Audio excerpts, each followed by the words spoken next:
Prices, coverage, and plan details. WZZN, Union Grove, Huntsville, Alabama. Your home of the Crimson Tide Sports Network. Good morning from the traffic center. We're actually looking pretty good this morning. Traffic building in steadily. We don't have anything on the board accident-wise. We have Highway 227 closed in Marshall County. That's at Center Point Road in Guntersville. Got a huge hole in the middle of the road there. Great summer start at the Y. You can have loads of fun at the Hogan and Southeast Y Open House April 25th. Jollykey.org for info or just call the Y. Captain Nick in the 72 and Jeff Popeye Skywatch Traffic Center. From the WZDX Pinpoint Weather Center, I'm Chief Meteorologist Jordan Dressman. As we head early into your Friday morning, it is going to be much quieter. Lows dropping into the upper 40s and lower 50s. More sunshine for your Friday afternoon. We're not talking about any rain across the Tennessee Valley. Highs hanging out in the upper 60s and lower 70s, dropping into the low and mid 50s as we head into the overnight cloudy skies for your Saturday. The opportunity is there for some scattered showers. I'm Chief Meteorologist Jordan Dressman on your home for ESPN Radio, 97.7 ESPN The Zone. This is Brad Musburger's Action Update. Think O'Reilly Auto Parts for all of your car care needs. Stop by your local O'Reilly Auto Parts today. O'Reilly Auto Parts. Better prices every day. Now, here are the latest lines from my guys in the desert. NBA tonight, the Hawks at the Warriors at 9 o'clock. Atlanta coming in a 3.5-point favorite on the road. 4 games tomorrow to start the Sweet 16. Oregon State a 7-point favorite against Loyola Chicago. Then Baylor minus 7.5 against Villanova. Oral Roberts in Arkansas in prime time. The Hogs minus 11 and Syracuse a 6.5-point underdog against Houston. Then on Sunday in the Sweet 16, Gonzaga a 13-point favorite over Creighton. Michigan, the only Big Ten team left, minus 2.5 against Florida State. Alabama a 6.5-point favorite over UCLA, and Oregon a 2-point dog against USC. I'm Trey Westerberg, 97.7 ESPN The Zone. Log on today, 977ESPN.com.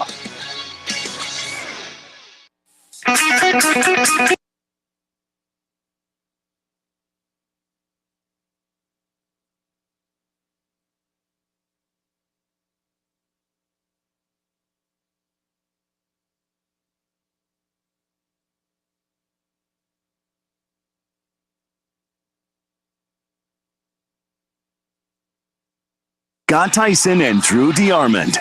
Call into the Neighbors Wealth Management Hotline, 888-644-ESPN. That's 888-644-ESPN. Now, here's Scott and Drew. All right, I'm rolling. And with that, we do say welcome in to another brand new live edition of Talkin Ball on 97.7 ESPN The Zone with Scott Tyson and Drew DeArmond. It is our Friday edition show. We have made it through another week.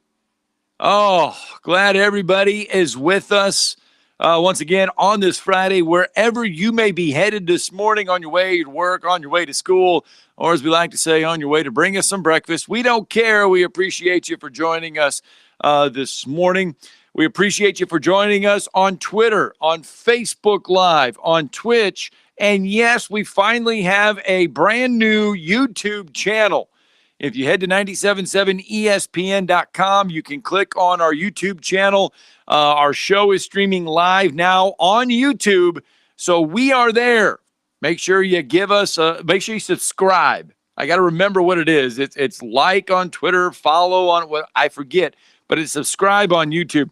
Make sure you subscribe to our new YouTube channel. We're going to be placing videos.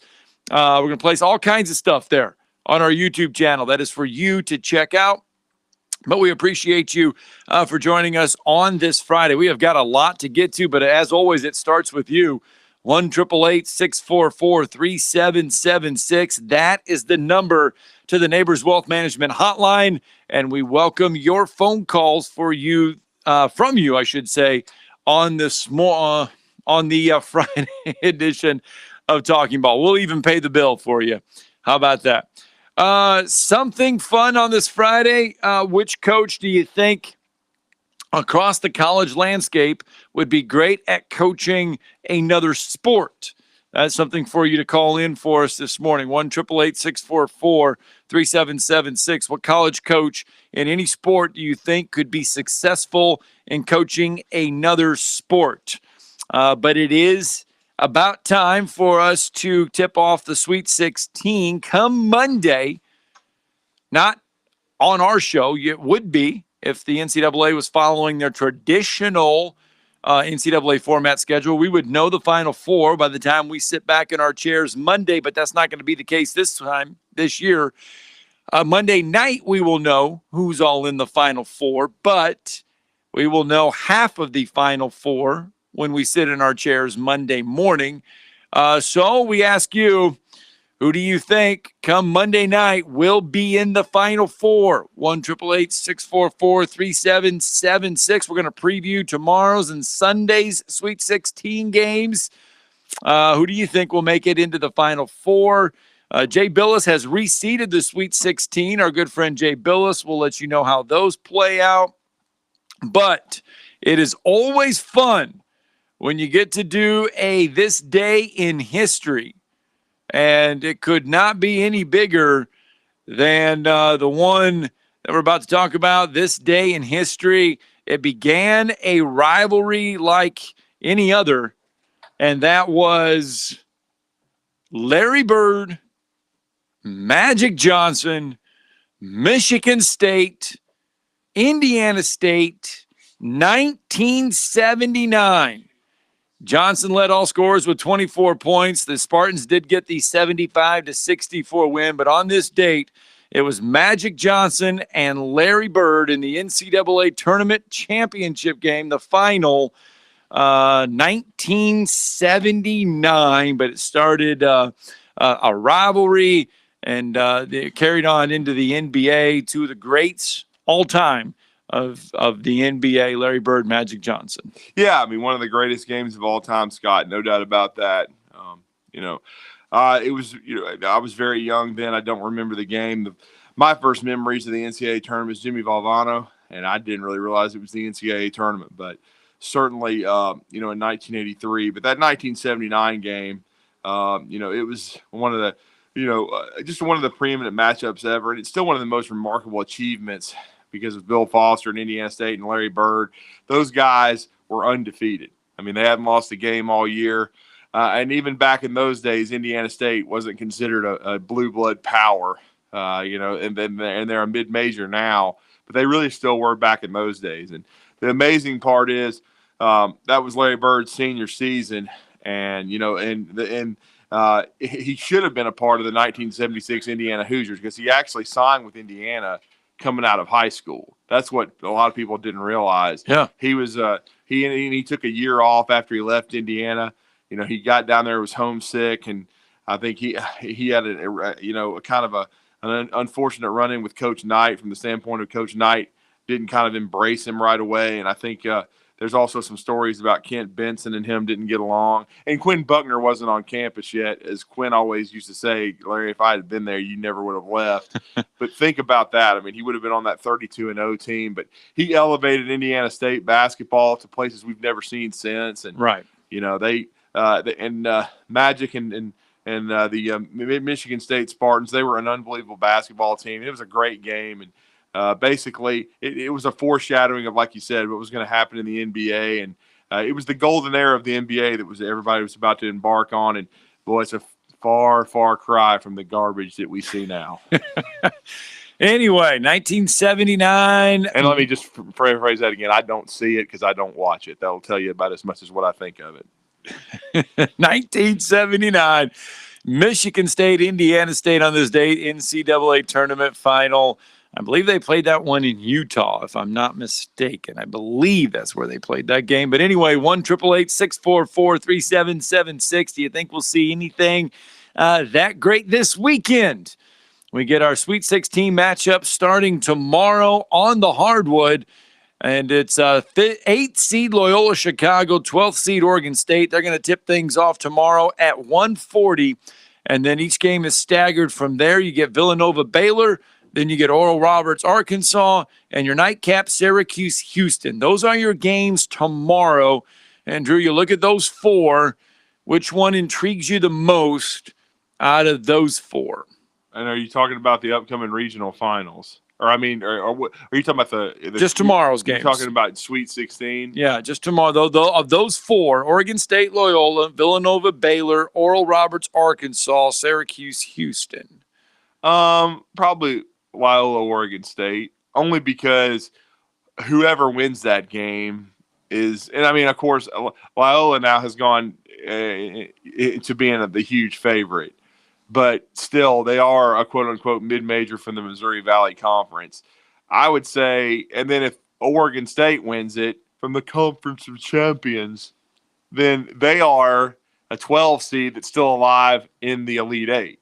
Right. Even though, again, let me continue to reiterate, they're not an ordinary 12, just like UCLA is not an ordinary 11 because they're from a Power 5 league. But it would still be a pretty amazing accomplishment because Oregon State had to win the tournament, and that's the Pac-12 tournament, just to steal a bid and then to be 40 minutes away from going to the Final Four. But it'd be, to me, even more remarkable if Loyola wins, and I think they will. They're a 7-point favorite over Oregon State tomorrow. I do think Oregon State will give them a game, but if Loyola wins like I think they should, they're on the precipice of another Final Four, which is pretty amazing considering, just a few years ago they were an 11 seed, if I remember correctly, and they went to the Final Four, nearly go to the championship game, and you're thinking, well, it's a one-time thing, it's a George Mason type thing, we'll never see it again, and and just the way they eviscerated Illinois, I mean,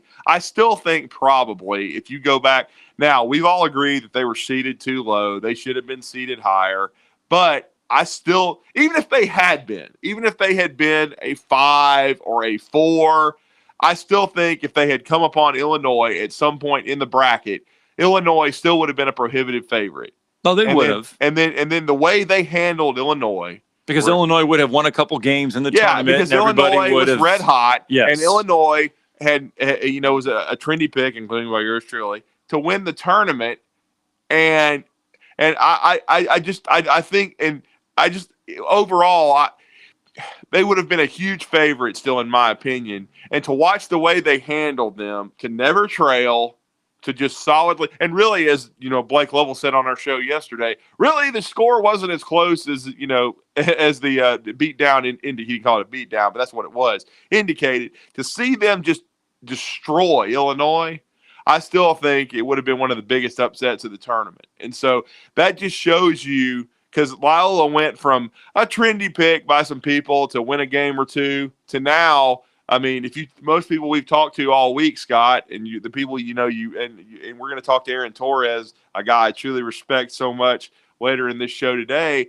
They're a prohibitive favorite now to reach the Final Four, even as an 8. I think everybody understands how good they are, and so nobody will be shocked if they're one of the Final Four teams standing in the semis, and they're playing somebody like the Baylor Bears in the Final Four. There are 3 double-digit seeds playing tomorrow on Saturday in the Sweet 16. Then you get to wake up on Sunday, and your next batch of games will start at 1:10. And the first one out of the gates will be top seed Gonzaga taking on 5th seed Creighton. That leads into the top seed Michigan Wolverines taking on 4th seed Florida State. Michigan just a 2.5-point favorite over Leonard Hamilton's Knowles. Yeah, I mean, that's, of course, I'm going to be fascinated by the Alabama game. Can they keep it going? Can they reach the regional finals for the second time in school history? Can they beat the UCLA Bruins? So much tradition. But I will say Florida State, Michigan still fascinates me as well, because the winner of that Alabama game gets them. Can the Noles, with their athleticism, with their depth, can they beat the Wolverines? Can the Wolverines keep this up without Livers? Without having him in the lineup, they're balanced. They've got Hunter Dickinson. They've got really good guard play. So can Michigan keep it up as the lone representative left in the Little 10? Because that's those. So to me, and again, it's in the same bracket, right? But I just really think I'm in the East bracket. I'm really interested to see, those 2 games on Sunday, to see who reaches the Elite Eight, and who plays on Tuesday. All right, so then your nightcap at 8:45 is USC Oregon, all Pac-12. Well, But we already know what's wrong with that. at 6:15, the game you will hear right here on 97.7 ESPN The Zone. Pre-game coverage will start at 5:15. Tip-off set for 6:15. Second seed Alabama, 11th seed UCLA. It is a game that, Nate Oates, here is, got to cue it up here. It's going to take just a second, but Nate Oates talking briefly about the Bruins, and here is the coach. It's a lot more conducive to playing traditional bigs than the Maryland lineup was. I think Bruner, Reese, Rojas can all play this game. They're going to have to play well. They can't give up blow-bys, which we had an issue with. We're going to have to be able to get back to the bigs, but it's not like they've got a big that's shooting in the 40s from three, or that's really kind of more like a 3-4. I mean, their bigs are true 5s or 4-5s, and, we ought to be able to play those guys more. Now, Juwan's been really good. We still got to get Juwan his minutes. So whether those minutes come more at the 4 or the 5, we'll have to figure out kind of based on how some other guys are playing through the course of the game. But Reese is playing really well too. Reese is 5 of 7 from 3 in the 2 games. So we're going to have to make sure Reese gets his minutes, and Bruner's been great for us all year. He's a team guy. He's a high IQ guy. So, it's winning time. We talked about it with our guys. The Golden State Warriors won 73 games starting Harrison Barnes. They get to the finals, and they decide they need to start Iguodala for matchup purposes. Iguodala gets finals MVP. Harrison Barnes is a great teammate. Jordan Bruner volunteered to come off the bench, said that if he was coach, he'd start a switching 5, and kind of talked to me about it. So I think we've got a lot of guys that are just locked into winning right now. They're trying to do whatever they can to help us win, and hopefully we can get those guys some more minutes, and I think the matchups are a little more conducive to getting them some more minutes this game. Nate Oates. Yeah, there's no question about it. You have to – it's what Coach Oates said after the win over Maryland when they started Juwan Gary because of the mobility and the lack of a true 5 for Maryland. When they were almost playing 5 out, you just have to go with, the lineup that can win you the game. And Juwan played with a lot of energy. Did a really good job rebounding, blocked some shots, ran the floor, finished around the rim, got on the offensive glass, which he plays with so much energy on that end of the floor. So, he's playing really well. I'm glad he's healthier now. With the shoulder, he missed some games. I think it hurt Alabama, but certainly, they'll probably. It wouldn't surprise me if Bruner's back in the starting lineup since UCLA is a little more traditional.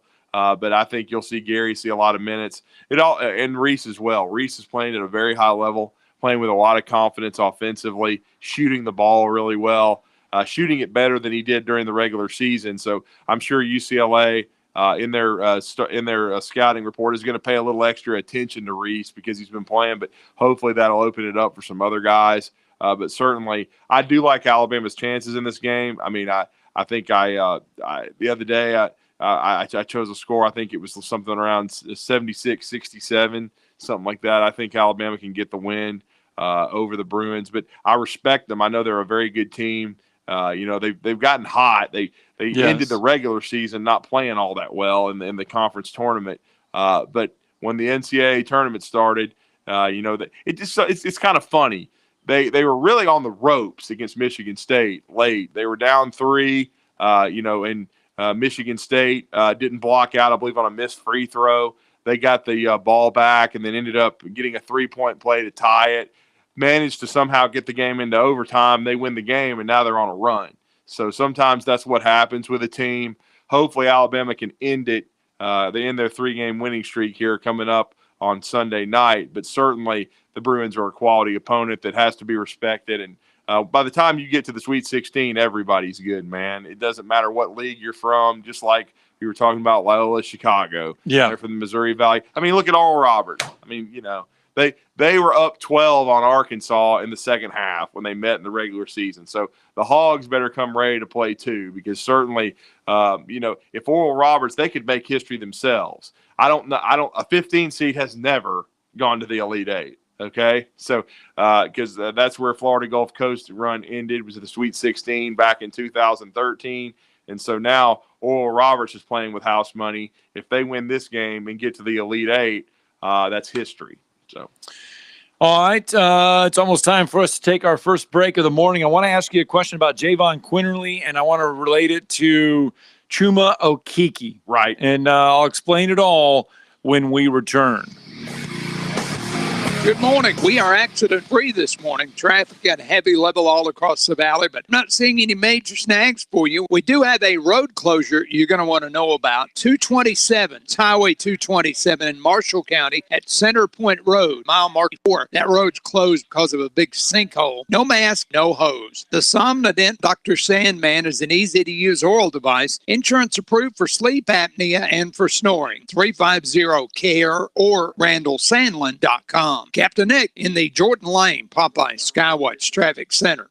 Take your taste buds back in time with a trip to the all-new Bubby's Diner, offering a variety of mouth-watering food, from delicious starters to 50-style diner food and meat-and-three meals, featuring owner and Huntsville native Chris Bubby Belcher's family's homemade recipes. Open for breakfast, lunch, and dinner at 8412 Whitesburg Drive in the former Gibson's Barbecue. And you can enjoy $50 worth of delicious Bubby's Diner food for half price with this week's Zone Deal. On sale now online at 977ESPN.com. If you're ready to lower your utility bills, it's time to call Eagle Insulation. Eagle can handle it all. Attic re-insulation, insulation removal, wall insulation, and new construction insulation, commercial and residential. Our primary goal is to save you money, and lots of it. Typical clients realize their return on investment within 3 to 6 months. That means the re-insulation actually pays for itself and then some. See if we can help you. Contact Eagle Insulation today, 256-755-1556, or log on insulatewitheagle.com. You've got to experience Toyotathon at Bill Penny Toyota. They've got the selection with over 700 new Toyotas to choose from. And they've got the extras with Bill Penny perks and a 10-year unlimited warranty. So get on over to Bill Penny Toyota today and experience Toyotathon.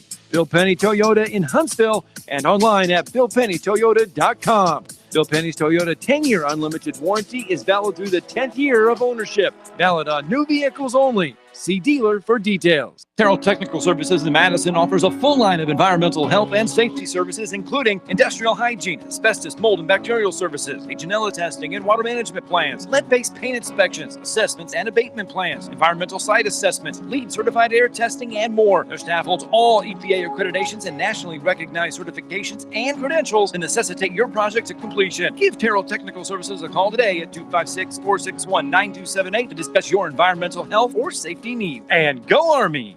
This is Chuck Oliver. Listen to me coming up at noon today. Now, back to Talkin Ball with Scott Tyson and Drew DeArmond on 97.7 ESPN The Zone. All right, here we go. 7:22 on this Friday morning. Phone lines wide open to you. 1-888-644-3776. That is the number to the Neighbors Wealth Management hotline. 1-888-644-3776 if you want to get in on the show this morning. And I watch Alabama play, and they are hot right now. They're just as hot as Gonzaga, Oregon, or anybody else. Baylor going in to their Sweet 16 matchup. And it kind of started at the SEC tournament. They started playing really well, and a big part of that was Javon Quinterly, named your tournament MVP there in Nashville, carries that over into the NCAA tournament. Auburn had that run all the way to the Final Four. Chuma Okeke, if he doesn't get hurt, Auburn probably could win the national championship game because he just caught fire. I mean, just became dominant. Has Javon Quinterly become that guy for Alabama that he is playing so well that he could carry this team? I know they got John Petty. I know they got Herb Jones. They've got a talented group.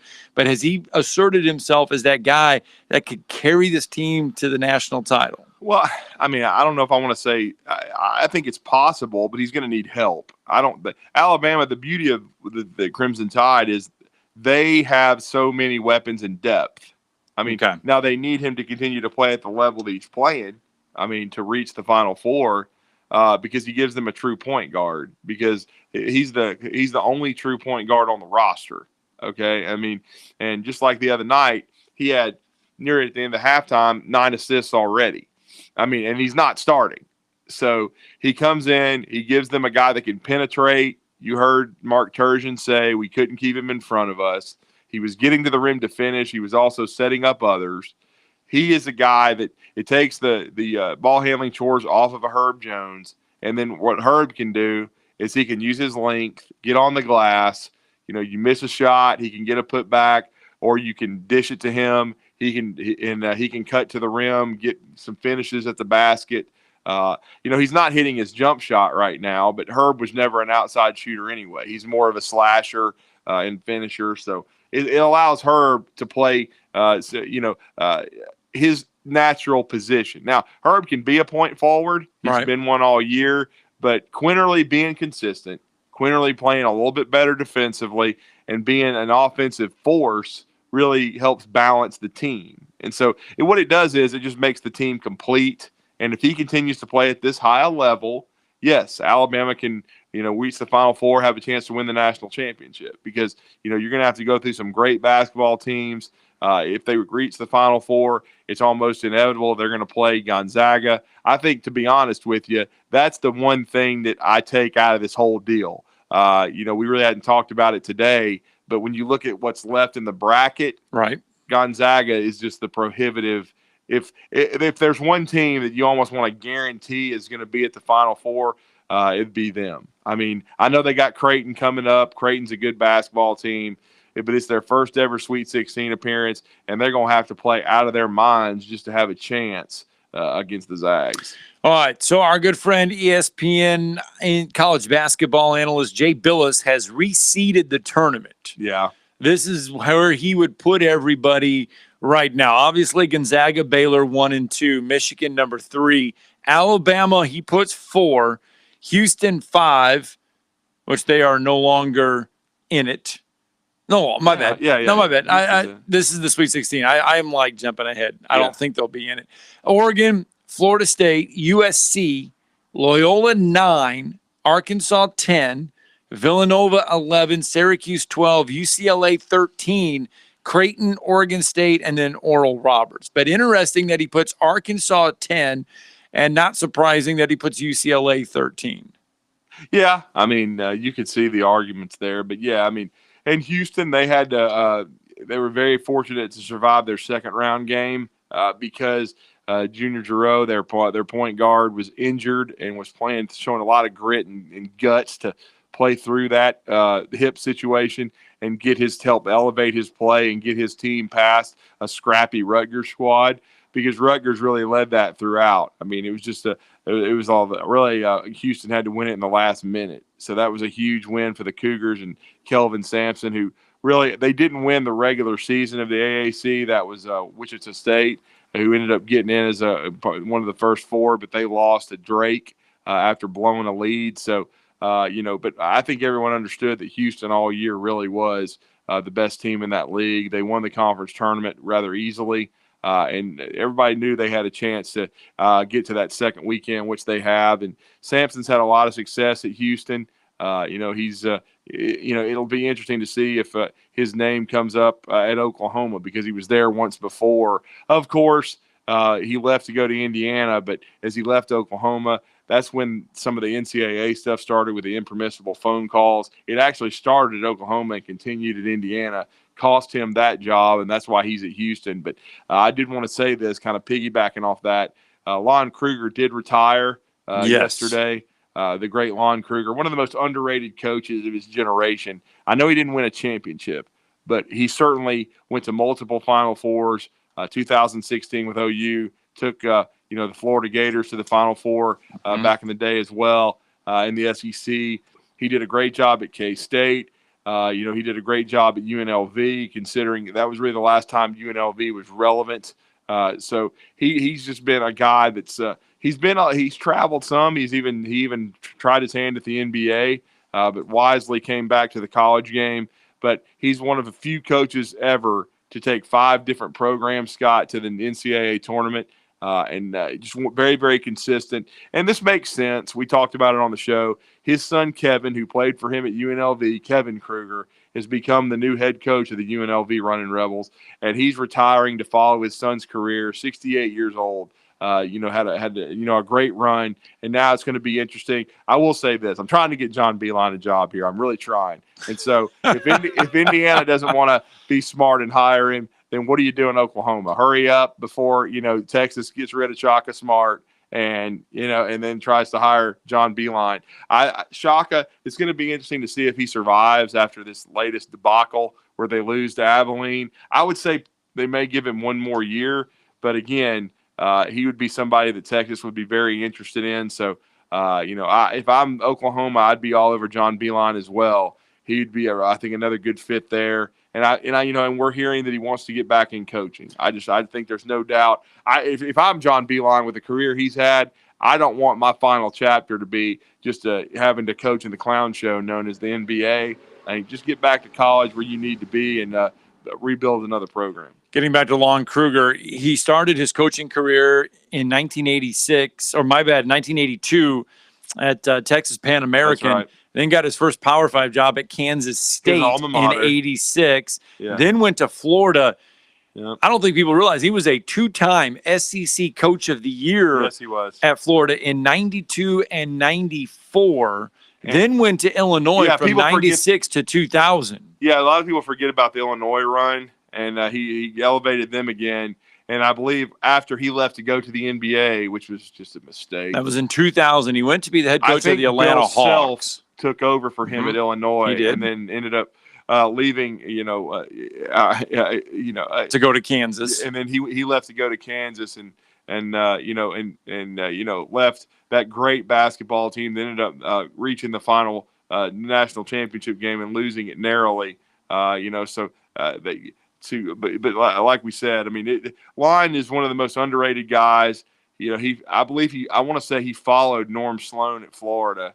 They hired him away from K-State, and that Final Four team that he had it with the Gators, they were not. I think Andrew DeClercq was on that team. They weren't expected to get to the Final Four, but they overachieved and did one heck of a job. And I believe he had, he led Florida. I mean, that was their first ever Final Four in 1994. That was Florida's first ever Final Four appearance. Right. So yeah, I mean, they were a really scrappy, overachieving team. Had really good guard play. So Lon Kruger, has had a heck of a Hall of Fame run. All right, so yeah, he does call it quits. Does Lon Kruger?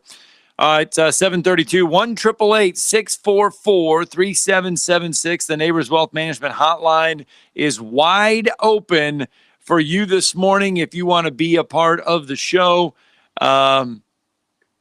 We heard from Nate Oates talking about the UCLA Bruins.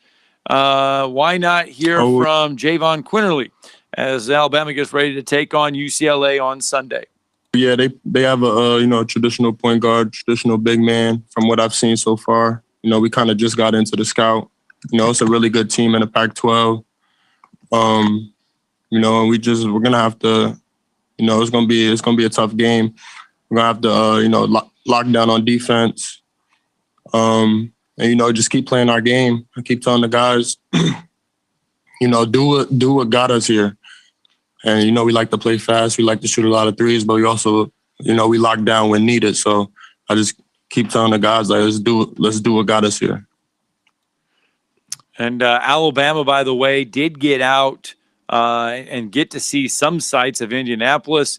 They didn't have to stay in. They're not staying in the hotel 24 hours a day. They did get to go to the zoo. And then yesterday, I believe the guys got to go to Top Golf and get out and swing the sticks a little bit, but get some fresh air and just get outside of the hotel room. Yeah, a couple of days ago they went to Top Golf. It was I'm gonna give it. I can't wait to talk to Bryan Passink in a few minutes about that to see who has the better golf swing, Charles Barkley or John Petty. But it was they were hacking pretty good there, having some fun. So as Coach Oates had said, since they're going to be in the bubble in Indianapolis, they were going to have to get outside, do some things, have some fun. You're right; they went to the zoo as well, so that's some team bonding things you can do. They've of course been practicing. They had a workout the other day in Lucas Oil Stadium. So that's what's going to be interesting. They're playing back in Hinkle. We already talked about that for the game with UCLA, but where will they be if the regional finals? We don't know yet if they're able to win that game on Tuesday. Are they back at Bankers America where the Pacers play? Could they end up in Lucas Oil Stadium? We know the Final Four will be there. It's always in venues like that, even though this year I don't really understand it because you're not going to have the full capacity. You're not having full capacity, so why the heck are you playing in a cavern? Why not just play in Hinkle? Just leave it there or play in Hinkle or in the Pacers Arena, play in a smaller place where it's louder, unless all of a sudden you are even socially distancing, going to allow 15 to 20,000. Because how much would Lucas Oil Stadium? Usually those, Scott, correct me if I'm wrong, when you're in a venue like that, in a huge arena or a stadium, yes, it's usually about 30,000, something like that. Well, when you're playing these national championship games, you can get up to 50. Well, that's what I'm saying. So if you can get 40 to 50,000 people, why not let 30,000 in and socially distance them? Yeah, because if you did, or 25, my math is so bad right now. I mean, I'm trying to think of if it's 60,000 and you let 25% in. Oh, give me a break of 60,000 mess. But still, though, I mean, half is 30. So I mean, you could at least let 15 to 20,000 people into these games. At least let 20,000 people in, no matter what Joe says. If he doesn't fall down the stairs. You know what I'm saying? But I agree with you. I don't understand why we can. I mean, I understand if it's a full house, playing there in Lucas Oil Stadium, it'd be beautiful, it'd be nice, it'd be full, it'd be great. I believe then the last time they played there wasn't that the year Butler nearly won it on a last-second shot? I believe. Duke. Yes, I believe that was Gordon the last time it was played there in Lucas Oil. So, I mean, the environment is great, but this year it's going to feel empty. Yeah. I mean, for a national championship game, it's going to feel empty. Yeah, it's almost like when we were talking to Roger Hoover about the split. Yes, at the Alamo Dome. And how it's, there was nobody there. There's even if you split it into two floors, there's 500 people, and so it's just the atmosphere is not right. So far at Hinkle, and then of course Bankers America where the Pacers play, the Pacers facility, it's been pretty nice. I mean, it's been loud. There's been energy in the building, and so to me, if you're not going to let 25,000 people in, play it in a smaller venue. I mean, this is just a strange year. Well, then roll with that. You know what I'm saying? I mean, because we know you're not going to have full capacity, until hopefully next year it'll be completely normal. But I'm just saying, but if you're going to play it in a huge place like Lucas Oil Stadium, at least allow a crowd that is going to make a difference in there. That's what I'm saying, because it's already a different shooter's backdrop when you're playing in a big, arena or big, I guess, stadium is better. The best way to put that.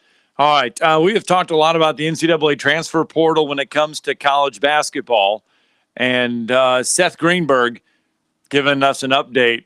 You want to take a guess on how many basketball players right now are in the NCAA transfer portal? How many? 450. Go more. Well, 600. More. Oh, there you go. Seth Greenberg saying there's over 900 basketball players right now in the transfer portal trying to find a new home. 900. Now, keep in mind, there's only 300 and a little over 300 Division I college basketball teams, but there's over 900 players right now in the transfer portal.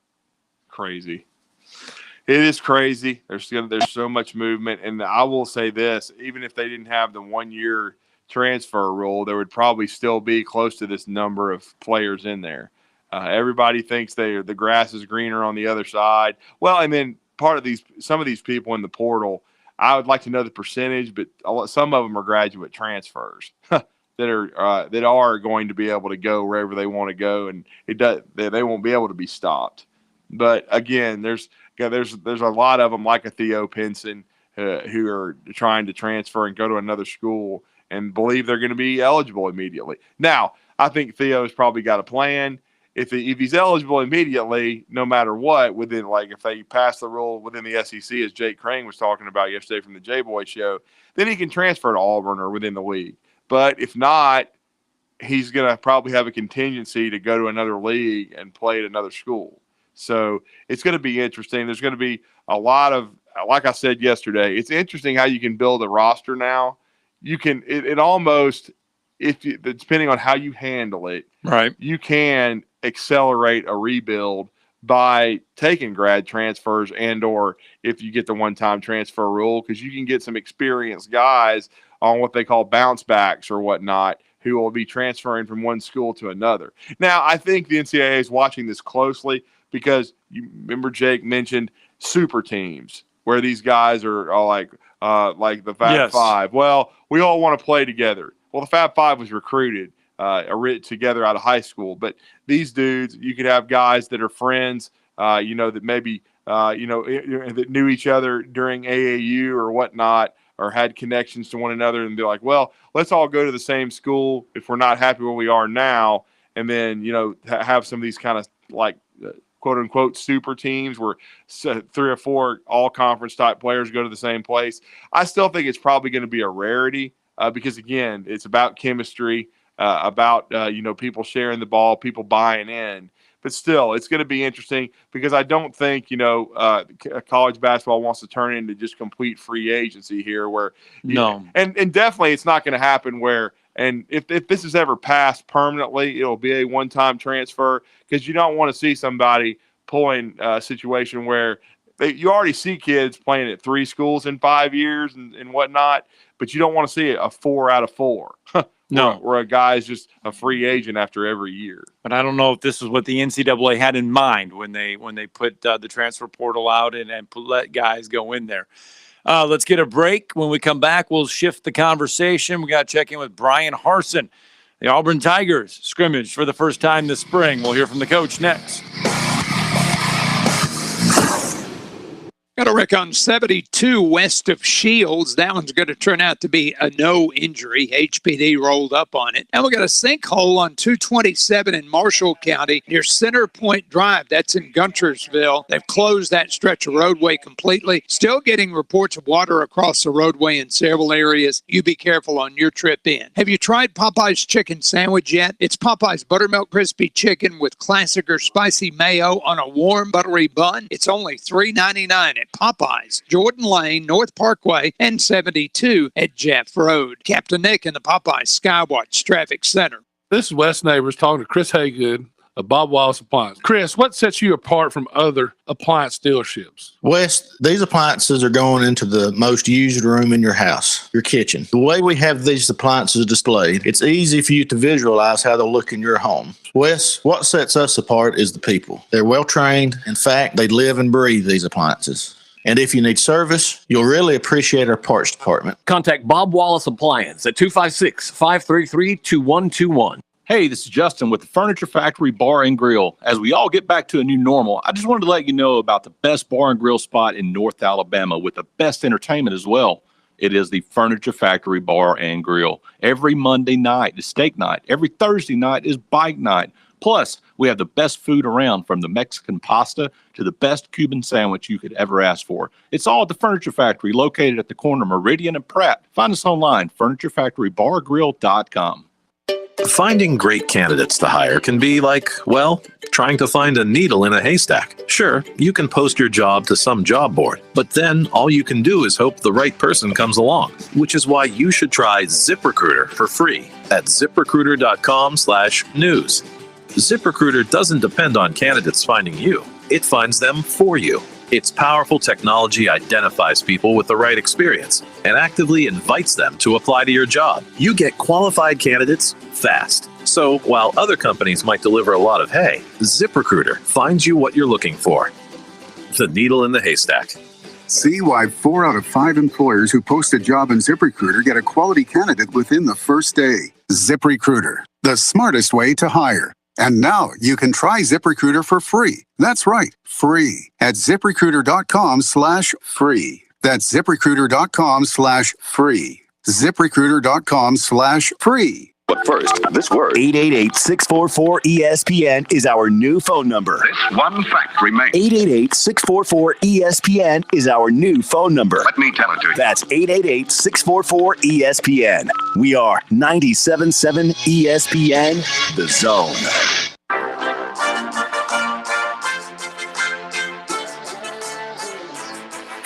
We're about 12 minutes, Michael.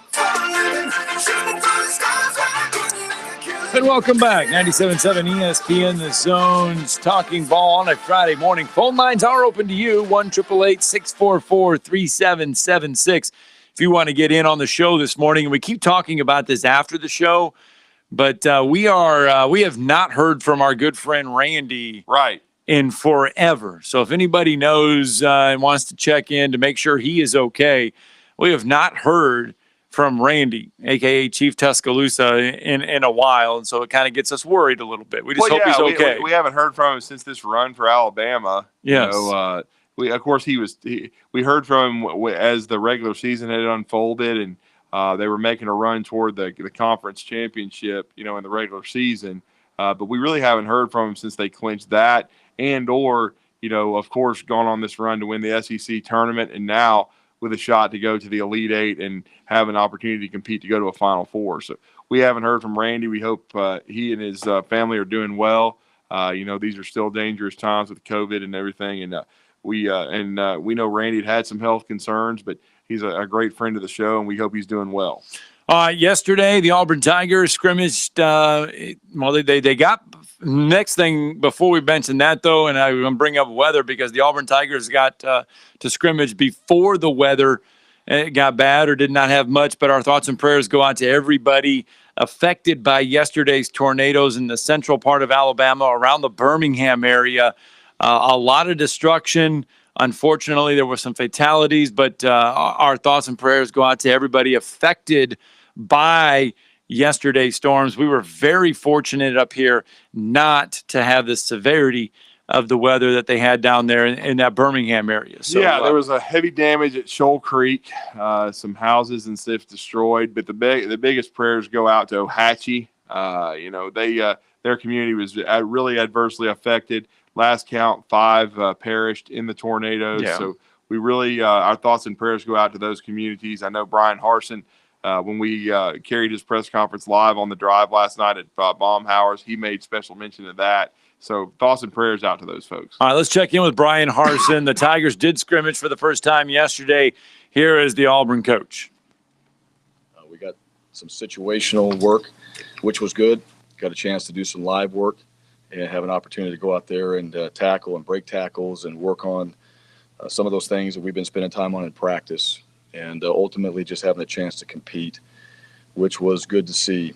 We'll watch more and get more details from the film and really learn what we got done today or with those situations and with what the guys did positionally. And then we'll get together tomorrow and we'll put that up in front of the team and go through some of the things we've got to correct moving forward. This next week, we'll have a week off in between, and then we'll get back at it for the last 2 weeks before we go out there for A-Day. But I thought coaches, players, everybody operating, getting coaches up in the box, the communication process from the booth down to the sideline, from the sideline onto the field, and then the operation of the play and the execution. Those are all things we wanted to see, and first shot at it. Felt like the guys' energy was good. I thought the competitive side of things, we got a chance to see that. And there were some good things out there, and then plenty of things we know we need to work on and get better at, certainly in all areas. That did include special teams as well, although special teams wasn't live today. So when we go back and watch this film, the focus will be on what have we learned and what do we do now moving forward, and how do we take this information and apply it so that we can improve and get better? And what are the things as coaches and as players we need to focus on this next week? So as we get ready to apply that to the last 2 weeks, we're going to improve because of it. So with that, questions. Bryan Harsin. A little bit of Bryan Harsin there, the Auburn head coach after the Tigers' first scrimmage. And as you might expect, I mean, they just got on there. This is probably, fifth practice at the most for Auburn. So you would expect him to say a lot of that stuff. But, Drew, I got to thinking, and this is the difference between this year and last year. Last year, we didn't have spring football. So think of all the teams that had new head coaches, especially here in the SEC. They didn't get to go through the spring to put coaches in the box to work on communications, to work on tendencies, just to try to get a feel for each other. That is something we missed last year with spring football. A lot of these new teams missed with these new coaches that this year these new coaches are getting a chance to work on. Yeah, I mean, spring practice is very important for guys to get better, guys to compete for jobs. No doubt about it. I know a lot of buzz and talk about last year was how the football didn't look, wasn't crisp, wasn't, just at times was very choppy, didn't look very good to start the season. Well, I mean, guys hadn't practiced. I mean, they hadn't gone through a regular spring practice. They had really been at home and until the middle of the summer before they had an elongated training camp, but it still wasn't the same. So the timing in some cases wasn't there. And so for Auburn, it's very important with the new coaching staff. And that's why with Alabama having so many veterans coming back last year and a veteran coaching staff that had not had a lot of turnover, a lot of people thought that put Alabama ahead of the game because they already had a lot of guys back. When you look at your Final Four in the playoffs last year, Ohio State had a lot of guys returning, veteran coaching staff. Alabama, Clemson, they all had Notre Dame. They all had returning quarterbacks, returning coaching staffs, returning players, and they were able to, come out a little bit ahead of the gates versus a lot of these other teams. Yeah, and when the Big Ten decided to get out of their own way and finally allow their teams to compete, I mean, no one was surprised because Ohio State – a lot before the Big Ten, just almost sabotaged their season themselves. Many had Ohio State number one in the country going into the spring last year because of making the playoff run and because of who they had coming back. Because remember, nobody had Mac Jones as an All-American. Nobody knew he was going to end up being a first-round pick, which he should be unless they want to fire half the front office in the NFL. But anyway, I mean, Alabama wasn't the favorite, coming in. It was Ohio State, it was Clemson. They were the two huge favorites going on, and then Clemson proved how good they were because the greatest quarterback in the history of man, they only won one national title and didn't go undefeated. Ended up getting COVID, and yet they still were rolling, even though they did lose to Notre Dame. And let's be honest, that's what got Notre Dame in the playoff. Okay, that win over Clemson, which was really probably a fluke. Because had Trevor Lawrence played in that game, I doubt Notre Dame wins. And I don't think Notre Dame probably gets in the playoff, honestly. But because they would have had two losses, they would have lost in the conference championship and that game against Clemson. How well DJ Uiagalelei played, and so.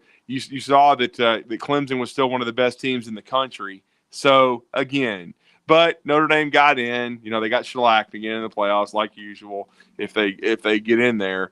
But, again, I think that winning that game got them in. And so but you're right that all four of those teams had veteran coaching staffs that have been there a while, had veteran quarterbacks, even though Mac Jones wasn't a veteran quarterback, he had been in the program for a long time and kind of been underestimated. So that put everybody ahead of the game. So now it's going to be interesting to see what teams can use spring practice as a springboard to surprise some people. The thing that I took away from Harsin's press conference is it sounds like he's trying to send a message to Bo Nix that you need to get better at some of the little things and the way you prepare and the way you work. And again, it wasn't all his fault last year because his offensive line needs to get better. But I do think Harsin, being a former quarterback himself, being an offensive coordinator, I think they're, trying to improve Bo Nix's game, no doubt. All right, let's go to the Neighbors Wealth Management Hotline. Dump Man with us on a Friday. Good morning. Hey, guys. Hey, Dump Man. Hey, quick question, man. You guys have a lot of influence and a lot of pull around here, man. And I'm a firm believer that you have to give the people what they want. What the Trash Pandas need to have $2 beers on Thursdays. What can you guys do to get them on board with this? Well, I mean, we can send a text to Josh Carey. Well, we can send a text to the owner, Ralph Nelson, and then Ralph, suggest it. Hey, this is what needs to happen. And we've got an angry mob that is demanding $2 beers. What can we do? If you tell Nelson if he wants his bathrooms to be clean, he needs to have $2 beers. Because my name's Dumpman for a reason. But let me tell you this: back when the Stars were around, yes, and they had $2 beers, I used to go there and drink as many beers as I could. I'd have so many empty beer cans stacked. It looked like a wizard staff when I was sitting up there walking around the stadium. I remember those nights. They had the beer guy walking around, and he was it was the little cups, and he was pouring it out as fast as he could because it was $2 beer night. And the line was forever if you had to go wait in line to get beers because, I mean, unfortunately, Joe Davis at the time was not well equipped to handle $2 beers. And it was a dump. Yes, that too. But I remember those nights. A lot of people would come out for $2 beer nights. I got a funny feeling they're going to have $2 beer night in some form or fashion. Thanks, Dump Man. Have a good weekend. Mm-hmm. We don't get asked too often to pull some strings, but if we need to pull some strings to get $2 beer night, we won't be having $2 beer night. If now, we're over there, we're covering ball games. No, we need for us, for you and I, we need $2 hot dog night. Yeah, there you go. $1 hot dog. $1 hot dog night. There we go. $2 beers, $1 hot dogs, man. Give me 3. 3 hot dogs. There you go. Yes. Sauerkraut, mustard and ketchup. Well, if it's $1, give me 5. I'll just give them a 5 and give me 5 hot dogs. Yeah. There's no doubt about that. I'd be good to go. That's all I need. But I drive by the billboard, though, coming up the Parkway every morning.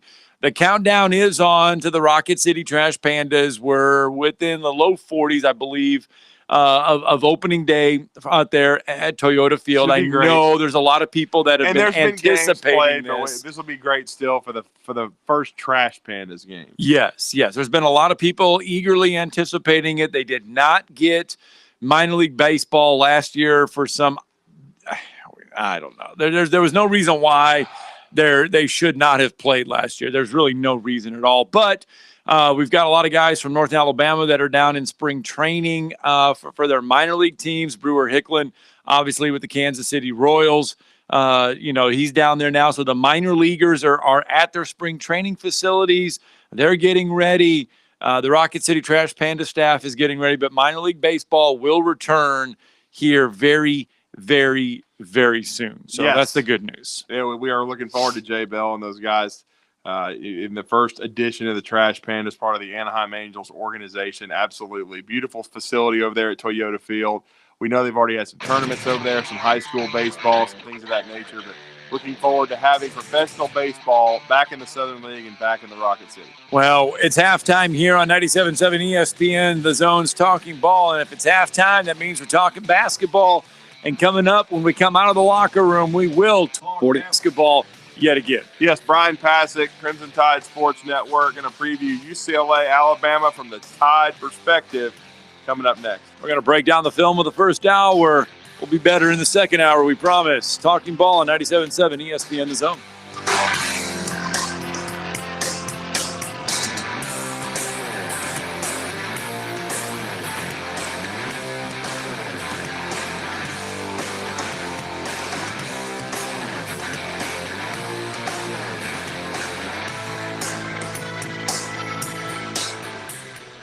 When you want it cooked low and slow, head to Old Dad's Barbecue, a small family business that's been serving up mouth-watering barbecue for 26 years in the same location, right down from Hazel Green High School. Try one of Old Dad's 3 family specials: stuffed pork potatoes, pork nachos, pork-loaded fries, pork plates, and a side of jalapeno hush puppies. And wash it all down with some of Old Dad's famous sweet tea by the glass or the gallon. When you're ready for real Southern barbecue, you can't beat Old Dad's Barbecue. Highway 231, right down from Hazel Green High School.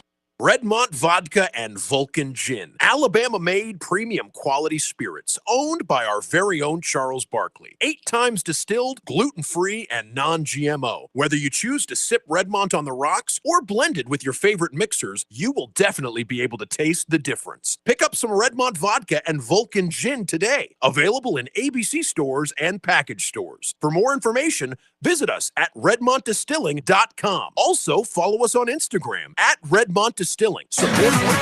WZZN, Union Grove, Huntsville, Alabama. 97.7 ESPN, The Zone. Got a wreck on 72 west of Shields. Going to turn out to be a no injury. And apparently got a vehicle stopped as you start up the mount westbound on Chapman. Maybe slowing things down just a bit there. 227 in Marshall County. That's in Guntersville at Centerpoint Drive. Got a big sinkhole in the road. They have 227 closed completely. Snelling has immediate need for an experienced customer service rep. It is a warehouse standing position, $11 to $12 an hour. Snelling, 382-4000. Captain Nick in the North Parkway Popeye Skywatch Traffic Center. From the WZDX Pinpoint Weather Center, I'm Chief Meteorologist Jordan Dressman. As we head early into your Friday morning, it is going to be much quieter. Lows dropping into the upper 40s and lower 50s. More sunshine for your Friday afternoon. We're not talking about any rain across the Tennessee Valley. Highs hanging out in the upper 60s and lower 70s, dropping into the low and mid 50s as we head into the overnight cloudy skies for your Saturday. The opportunity is there for some scattered showers. I'm Chief Meteorologist Jordan Dressman on your home for ESPN Radio, 97.7 ESPN The Zone. This is Brett Musburger's Action Update.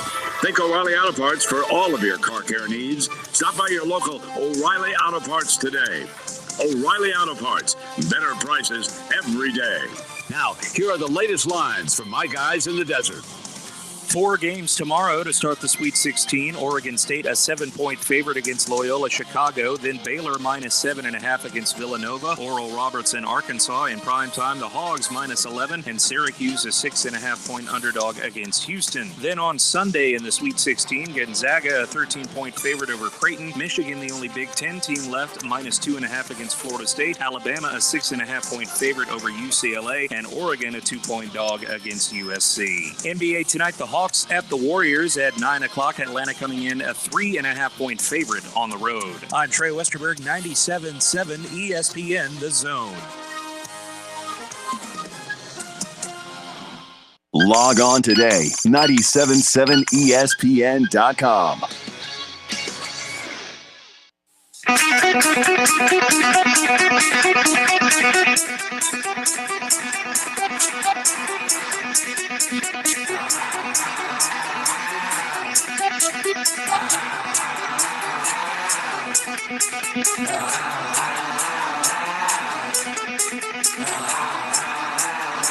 Welcome to Talkin Ball with Scott Tyson and Drew DeArmond.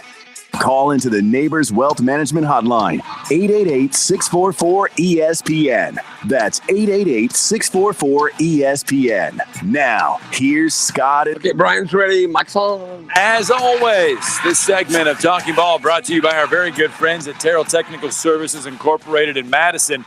They offer a full line of environmental health and safety services, including industrial hygiene, asbestos, mold, and bacterial services, Legionella testing, water management plans, lead-based paint inspection, assessments and abatement plans, environmental site assessments, LEED-certified air testing, and more. Their staff holds all U.S. EPA accreditations and nationally recognized certifications and credentials to necessitate your project to completion. Give General Technical Services a call today at 256-461-9278 to discuss your environmental health or safety needs. And coming up to Sunday, don't forget, 6:15, Alabama, UCLA, Sweet 16.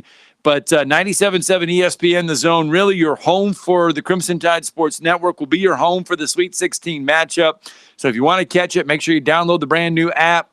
And you will be able to hear our next guest right here on 97.7 ESPN. The Zone comes Sunday at 6:15. Yes, you will. It's going to be a huge opportunity for the University of Alabama, no doubt about that. For the basketball program under Nate Oates in the second year, no question about that. And before we do that, I wanted to also say we've got going live right now at 8 a.m. today, Scott. Our Zone deal for Bubby's Diner sold out. We want to congratulate everybody. That's sold out this week. But we've got our next Zone deal where you can spend $25 for $50 worth of outstanding food, and that's Old Dad's Barbecue in Hazel Green, Alabama. Been around for 40 years. Great food there. It is now live from our Zone deal, so please go support them. Check that out. We've had barbecue before from great sponsors like Lawler's Barbecue. It's sold exceptionally well. Old Dad's, outstanding. The line is always around the building when they're open Thursday through Sunday, so it's a special place. When you've been around for 40 years, you're doing it right. So please check out Old Dad's Barbecue in Hazel Green. All right, let's get to our guest on the Neighbors Wealth Management Hotline. As we mentioned, you'll be able to hear him right here on Sunday, Alabama, UCLA, 6:15 tip. Yes, absolutely. The longtime color analyst for the Crimson Tide Sports Network. I envy him. He's in the bubble in Indianapolis, been a part of that. And, of course, they brought you the first two rounds of the tournament where Alabama had an outstanding weekend last weekend, beating the Iona Gales and then the Maryland Terrapins. But, of course, that'd be our good friend Bryan Passink. Bryan, you're with Drew and Scott this morning. How are you, man? Doing great. And fortunately, I'm not in the bubble. I will be in Indy heading back. Gotcha. But they have given me my freedom. So I can go as I please. I can live my life and also go to the game. So usually I'm disappointed when I'm not traveling with the team and around them, and I certainly miss that aspect of it. But I'm good. Not being in the bubble, but being in Indy, it was a great long weekend last weekend. Looking forward to getting back, and hopefully it'll be a long stay, because if we win, I'm not coming back home this time. So hopefully I'll be there for a week or so. But looking forward to getting back. Well, Bryan, you before we break everything down and stuff, you saw one game at Hinkle Fieldhouse, and you got to see one at Bankers Life. To you, we have heard Hinkle Fieldhouse has been the better of all the environments. For you, of those two, which one was the better of the two? Hinkle, the fans are closer. For whatever reason, at Bankers Life, which is a much bigger building, they had an entire side that was just about empty. Many sections that did not have a single person in it, even the upper deck. So anyway, it was a better atmosphere at Hinkle. Now, Hinkle was strange from the standpoint of they just about had the fans packed in the upper deck, nobody in the lower level. So strange deal there. I understand COVID protocols, restrictions, but sometimes those protocols make sense and sometimes they don't. This would be the latter for me. But the main thing is they're letting them play. The tournament is going on, and Alabama is still in it, and so that part of it is going really well. What impressed you most about what you saw out of the Crimson Tide? First against Iona, and Hall of Fame coach Rick Pitino, he certainly had his team prepared, but Alabama was able to gut that one out. And then just the I guess LSU-like beatdown of Maryland. Well, really in those two games, you saw what Alabama basketball is in 2021. I mean, it's a team that can win a variety of ways. Now, they're known more for the three-point shooting and pace of play and kind of the way that they played against Maryland. But there have been many games this year where Alabama has struggled. I think Iona had a lot to do with that. Rick Pitino, a Hall of Famer, fifth-year senior guards who played well, and it was just an afternoon where Alabama didn't shoot the ball well, but you were still able to get the victory. And so this team is where they are because they're not living and dying by the three. and the three didn't fall, but they still won the game because of that blue-collar, hard-hat mentality that Nate Oates has instilled in this team. But America got a chance to see, if they haven't already, what Alabama basketball is from a style standpoint, how much fun they are to watch when things are flowing offensively. And to do it against a Big Ten team who's really good defensively was even that much more impressive. Well, we've seen Alabama shoot the ball very well this year. And, everybody, I think, that doesn't follow Alabama was like, well, the bottom's going to fall out. And, this was just a one or a two-time thing.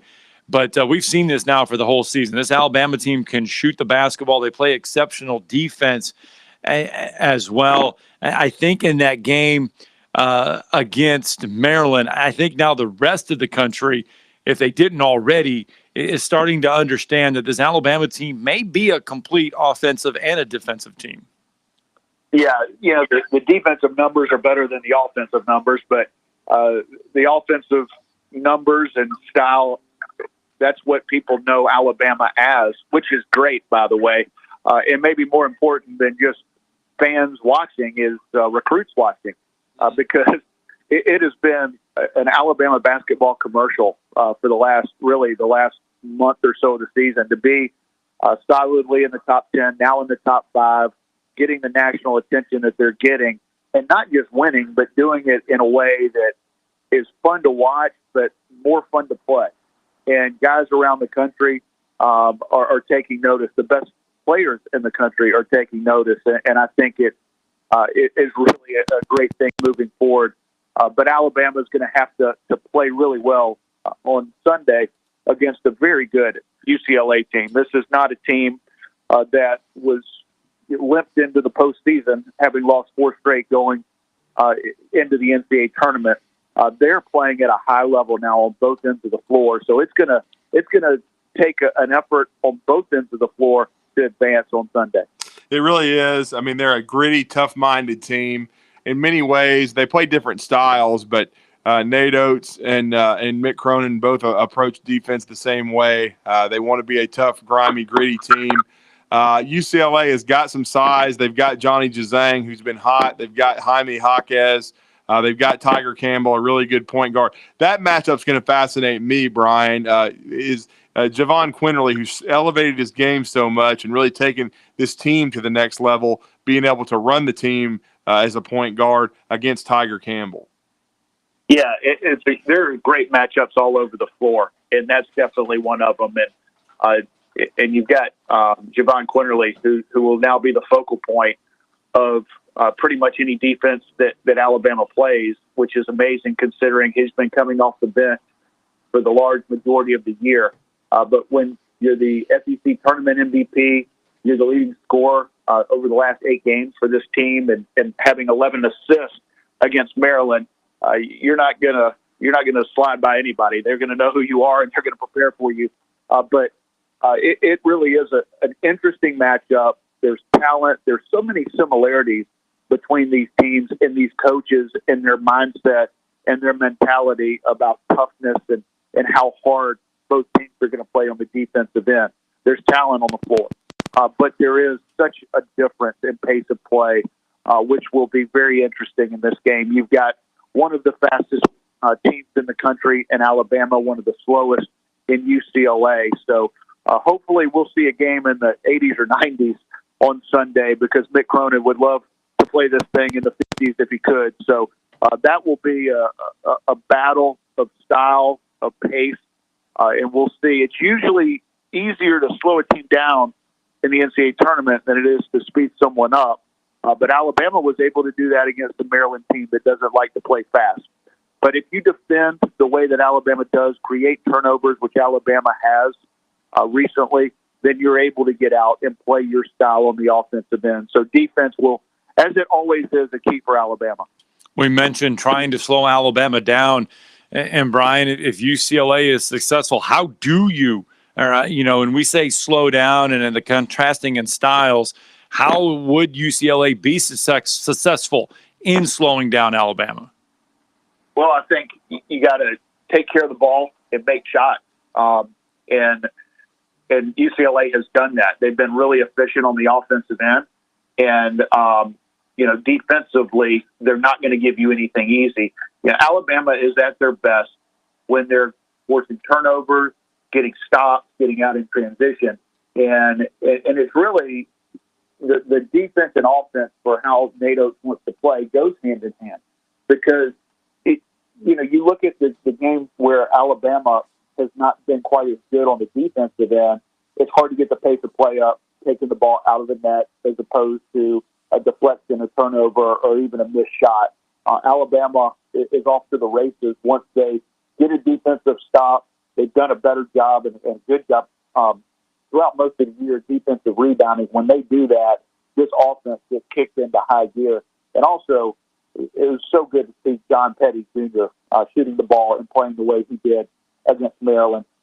This team, when JP is knocking down shots, is just about impossible to stop with their offense, with the other guys that have the ability to shoot the ball, get downhill on dribble drives.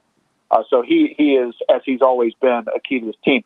I thought he's been playing at a really high level in terms of effort and toughness and defense and all those things. But to add the three ball to it, all of a sudden Alabama becomes a different team when he's knocking down shots, and that was the case on Monday night. Well, and I've got to give special mention, too, to another guy who has been a great teammate all year. You were there. I was as well, for the emotional senior day when Tyler Barnes started due to this guy. But what a run, and I just hope it continues for him. What a performance in the postseason for Alex Reese.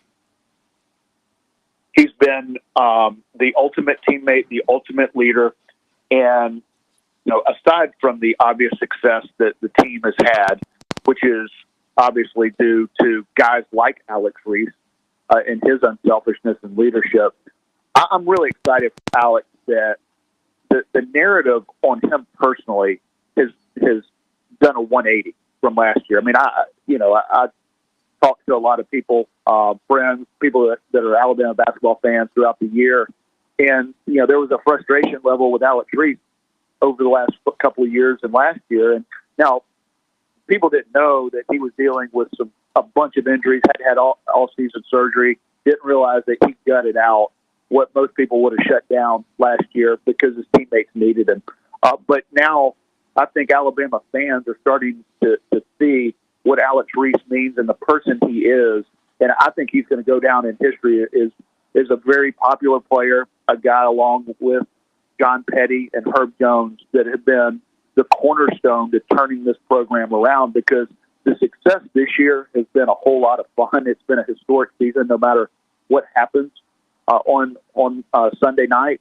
But the great thing about it, and the people that I think that follow this program closely realize, is this is not a one-year deal. This is something that I think is going to be consistent. Alabama basketball is back for the long term. Now, I'm not saying that you're going to win championships every year and cut down the nets and be in the Sweet 16. That's a lot to ask for anybody.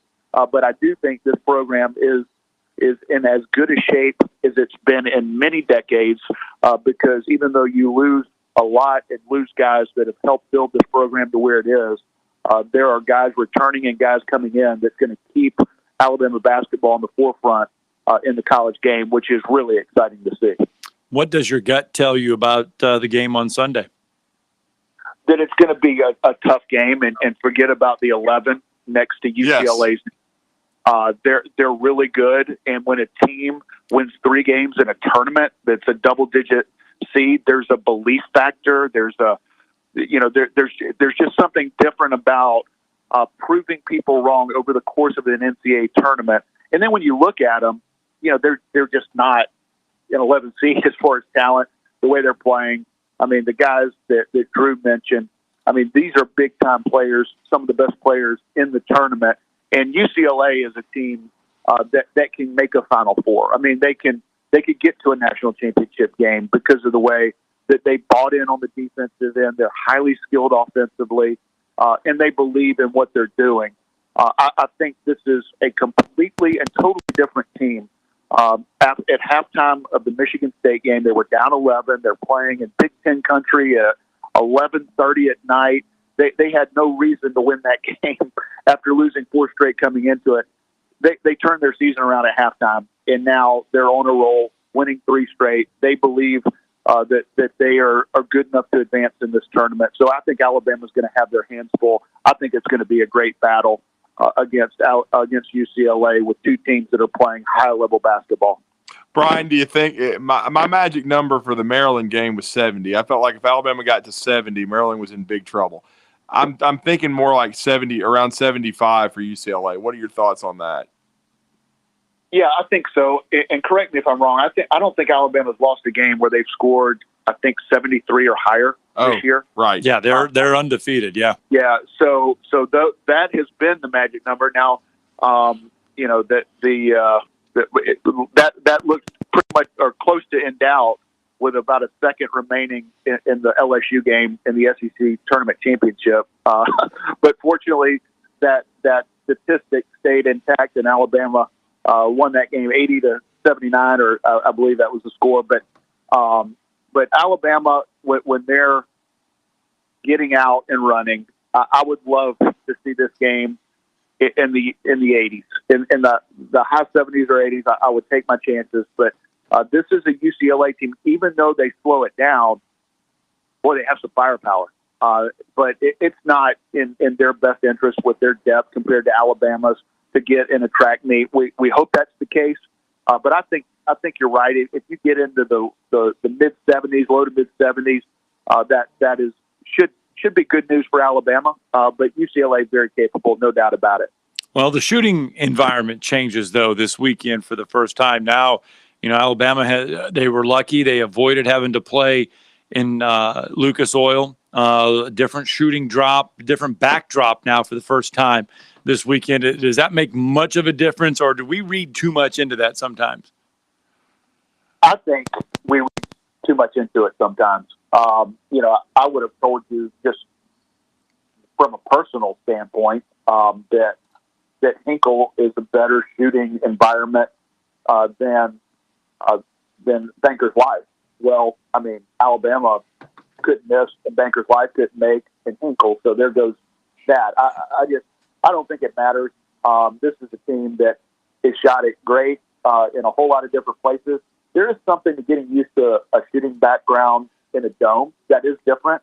But the difference between Hinkle and Bankers Life, going from a college arena to an NBA arena, is pretty minimal in my opinion. But Alabama just needs to come out with confidence. I think the fact that they shot it well against Maryland, a good defensive team, will give them hopefully some confidence on the offensive end against UCLA, and hopefully they'll channel their inner Jimmy Chitwood and knock down some shots in Hinkle Fieldhouse on Sunday night. And as we're wrapping it up with you, Brian, my guy that I've really focused on in the tournament, that I love his energy. I love what he brings to the table. He started in the last game. I don't know if he will this time because, as Nate Oates said yesterday, it's going to depend on matchups, and UCLA is a little bit different, more traditional with the bigs. But I love Juwan Gary's energy. I love what he brings to the table, even if he's playing the 5 spot as an undersized guy, because he's so athletic. He's a guy that just attacks the offensive glass. He set the tone for the second half against Maryland with that first basket, just basically outworking a guy and getting a layup to put Alabama up 10 points, 48-38. But what about him and Herbert Jones? Because Herbert means so much to the team. Those two guys, what do they need to do as far as against a team like UCLA for Alabama to march on? Well, Juwan Gary has become one of my favorite players because nobody is going to outwork him. And he is all about the blue-collar mentality that Nate Oates preaches. And he is so fun to watch from an effort standpoint. He's relentless on the glass. And, over the course of the SEC tournament and now into the NCAA tournament, if you miss it, he is either getting an offensive rebound or he's right there. I know I've heard Mick Cronin on a couple of interviews talk about the importance of blocking out, because most good shooting teams, which Alabama is, they're either a good shooting team or a good offensive rebounding team. Usually you're not both. Alabama is both, and Juwan Gary's a big reason for that. So this team has done a great job of getting second chance opportunities, crashing the offensive glass. But I know the mindset of UCLA and Mick Cronin is to limit those second chance opportunities. And as far as Herb Jones, shows you the depth of this team that Alabama, at least on Monday night, in that particular game, played better with Herb Jones on the bench. Is this a better team with Herb Jones on the bench? No. I mean, he's the SEC Player of the Year. He's the best player on the team. You can do that in a one-game situation when the guys step up. But for Alabama to continue to be in this tournament, I think you need Herb Jones on the court for 30, 35 minutes of the game. So that'll be very important moving forward. He's been terrific, but give his teammates credit and the depth of Alabama credit that they were able to not only skip a beat, but actually play a little better when Herb got in foul trouble. Yeah, no doubt. Absolutely. Well, we look forward to the call, Brian. Great stuff. And then I guess the final thought, Alabama wins if. What do they got to do to march on and make some history and get back to the Elite Eight for the second time? Well, I mean, you've got to, you got to do what you did in the first two rounds on both ends of the floor defensively. Alabama, hopefully, I think will give a great effort. You can't always count on the shots falling, but I think they come into this game with a lot of confidence. And then I think it's going to be a battle between Michigan and Florida State. And by the way, my predictions have been absolutely awful in this tournament. So, I predicted that Alabama would have to play UConn and was really worried about UConn. Of course, we played Maryland, but it all worked out. I think Florida State is going to beat Michigan. So I would recommend everybody going to Las Vegas and putting money on Michigan since I'm predicting Florida State. But listen, they're all big, tough games. No matter who you play, it's just good to be playing, and hopefully Alabama can survive and advance. Yeah, hopefully, and we look forward to the call here on 97.7 The Zone. Safe travels back to the bubble. Enjoy Indy. I envy you and Chris and Tom, and you guys. You do a great job. We look forward to the call and on Sunday night. But hopefully, we'll be having a Tuesday broadcast with Alabama with a chance to go to the Final Four. But good luck to the Tide, and thank you for joining us and giving us your thoughts. Always a pleasure. Appreciate you guys having me. All right, thanks. All right, Bryan Passink with us. Let's get to a break. When we come back, the show rolls on.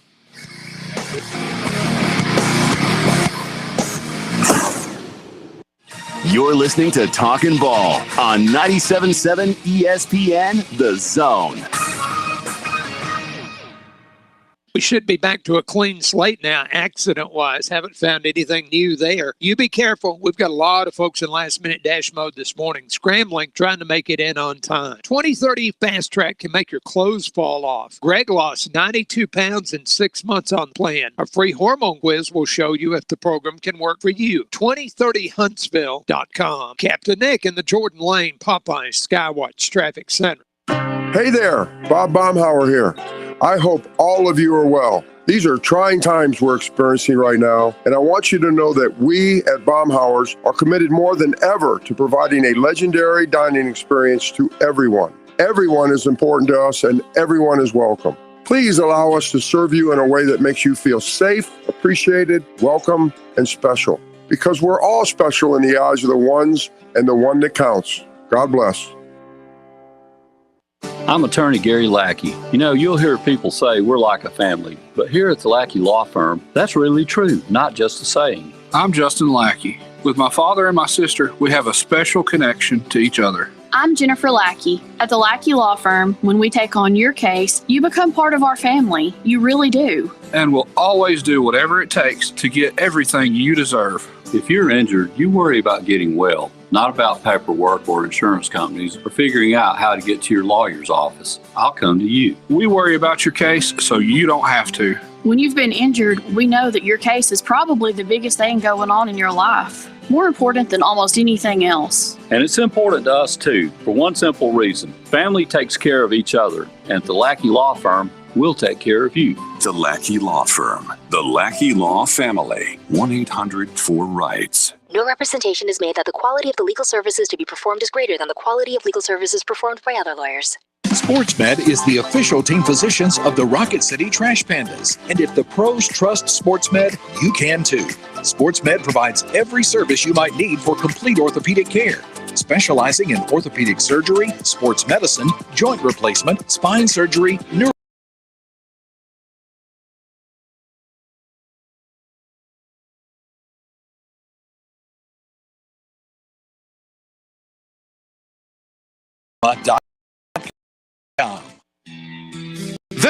This is Elon Tide. Now more of Talkin Ball. Home for Crimson Tide 97.7 ESPN The Zone. Roll Tide. All right, here we go. Aaron's ready.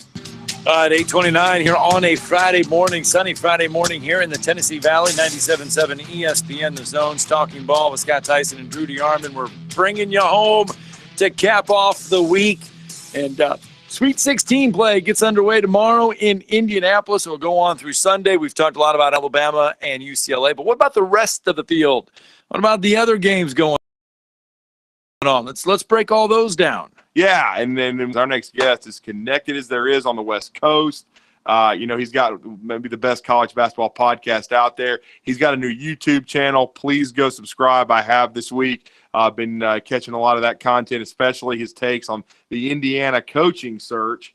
But he's one of our favorite people, and live from the West Coast, it's our good friend from Fox Sports Radio, Aaron Torres. Aaron with us on the Neighbors Wealth Management Hotline. Aaron, once again, you're with Drew and Scott. Good morning. How are you, sir? Fellas, how we doing today? We are doing well, good. brother, and we know you're busy. Thank you for the time. Real quick, what we kind of broke this down in the first hour. We're going to talk Alabama UCLA because you know the Bruins very well. But what are your thoughts on some of these other Sweet 16 matchups that kind of fascinate you?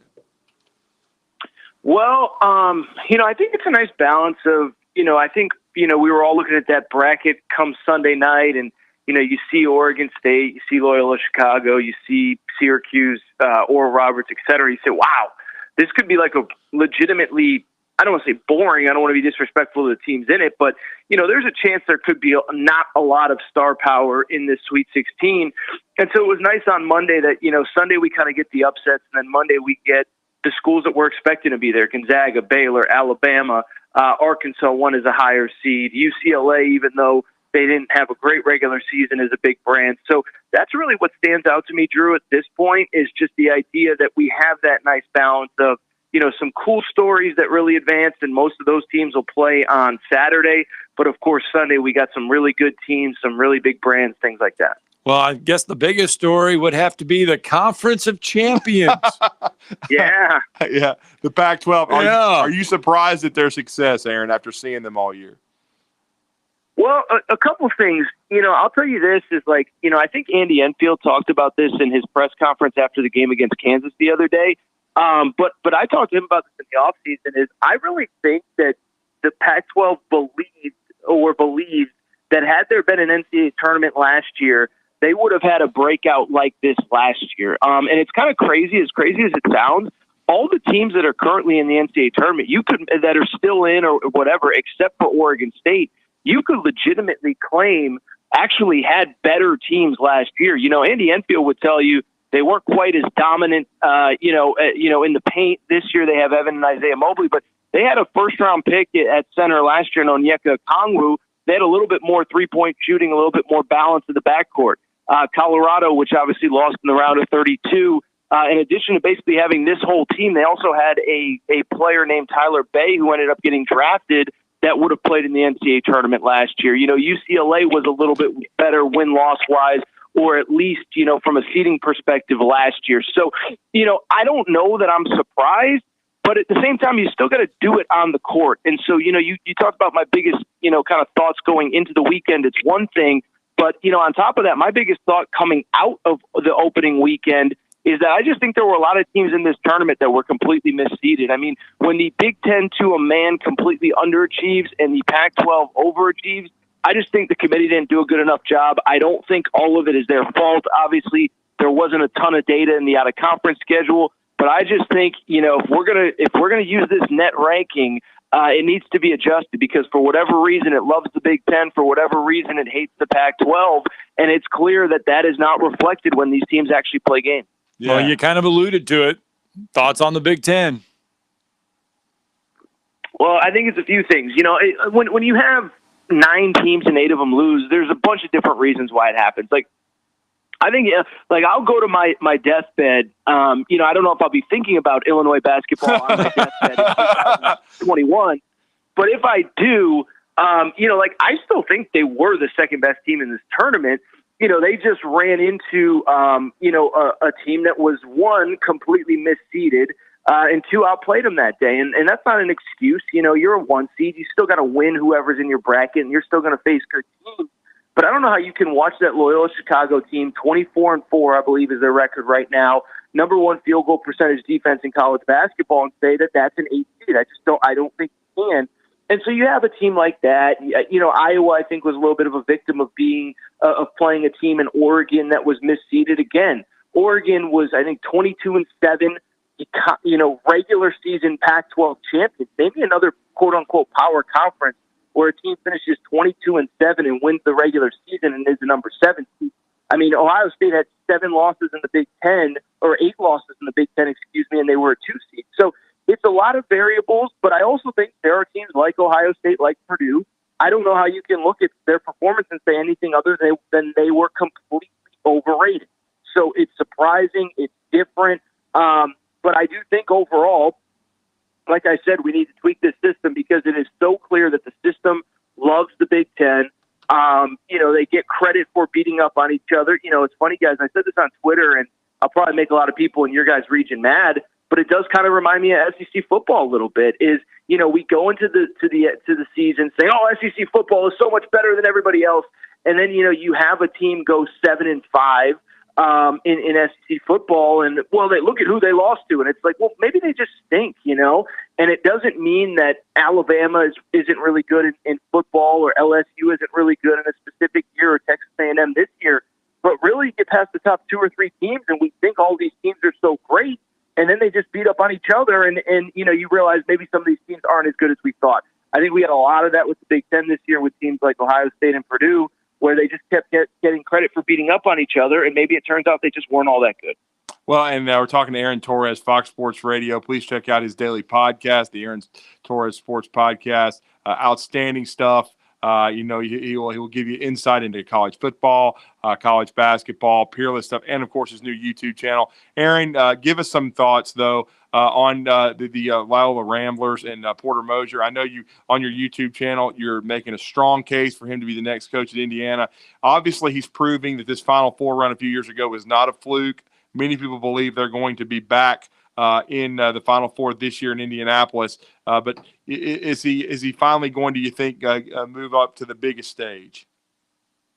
Well, it's really interesting. I don't know much about him, but what's really interesting is, I know he's had opportunities to leave. Mm-hmm. He's chosen not to. My understanding is he's not as motivated by money as some other people.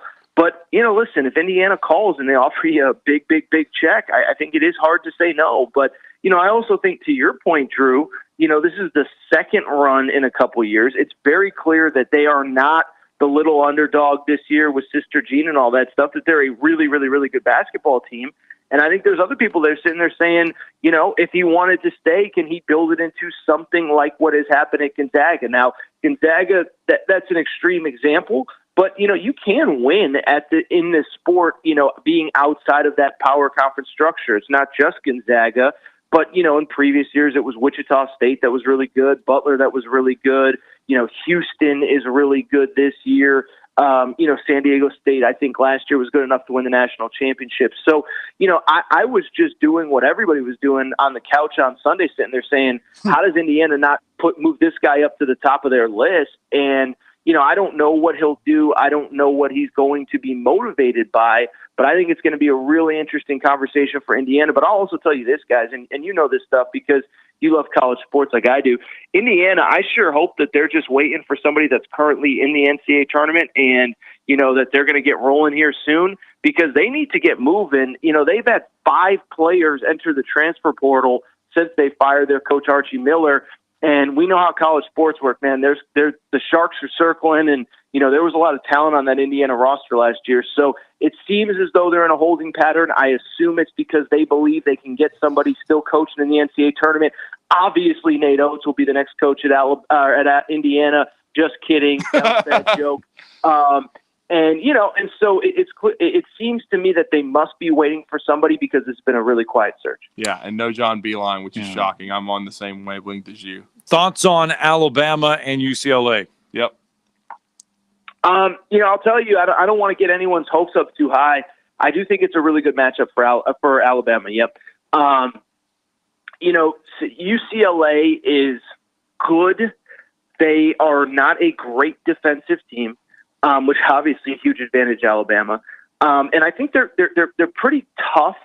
They don't turn the ball over. They don't do dumb things, but they play well. But they're also not a great offensive team either. Now they're better on offense than defense, but I wouldn't call them elite on the offensive side of the court.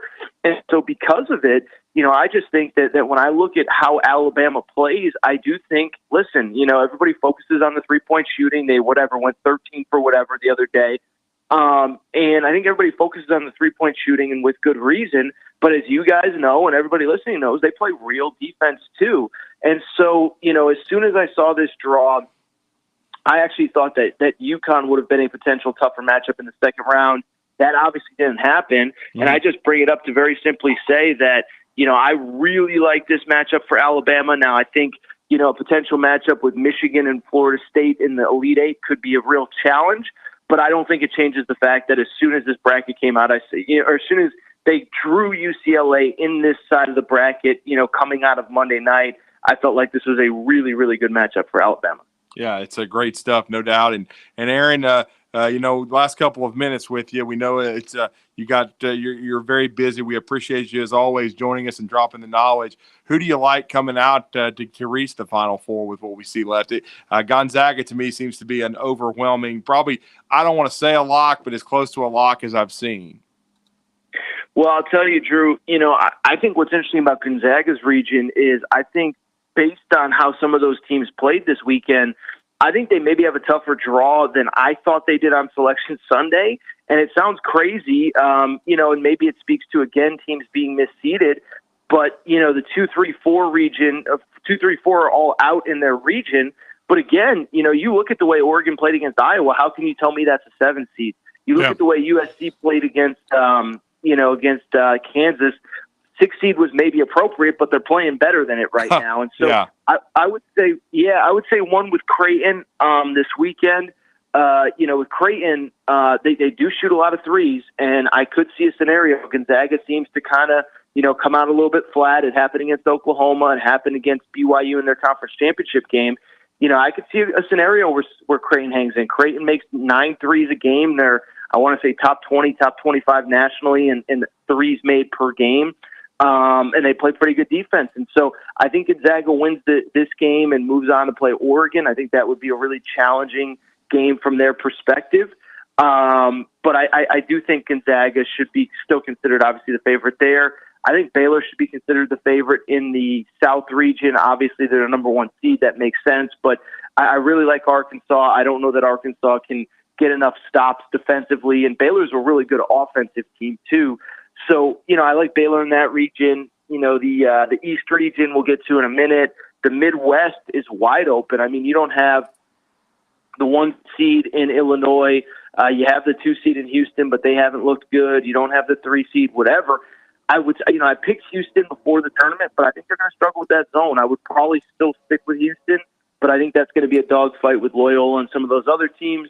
And then the East, I think it's going to come down to Florida State and Alabama. Really good matchup. You guys have taken care of them on the football field. Let's see if you guys can take care of them on the basketball court here. You basically sent Jimbo Fisher over to Texas A&M. Let's see, maybe you send Leonard Hamilton somewhere else on the basketball court if you win this weekend. Yeah, that would be crazy. Leonard Hamilton has yet to reach the Final Four as well. One of the great and most underrated coaches of his generation. We already talked about Lon Kruger as well, Aaron. What a legacy he's leaving. Leaving.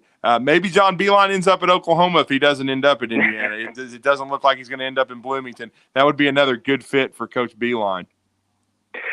Yeah, well, a couple things. One, I would say this is that Lon Kruger's an awesome guy, man, and I don't know him super well, but, Right. I've had to interview him a few times, but a total class act, and, this is a guy, I don't know how old you guys are, but, I'm getting up there in age. There's a few gray hairs creeping in on the side.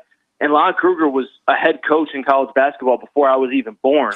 And so that shows you how long he's been around for.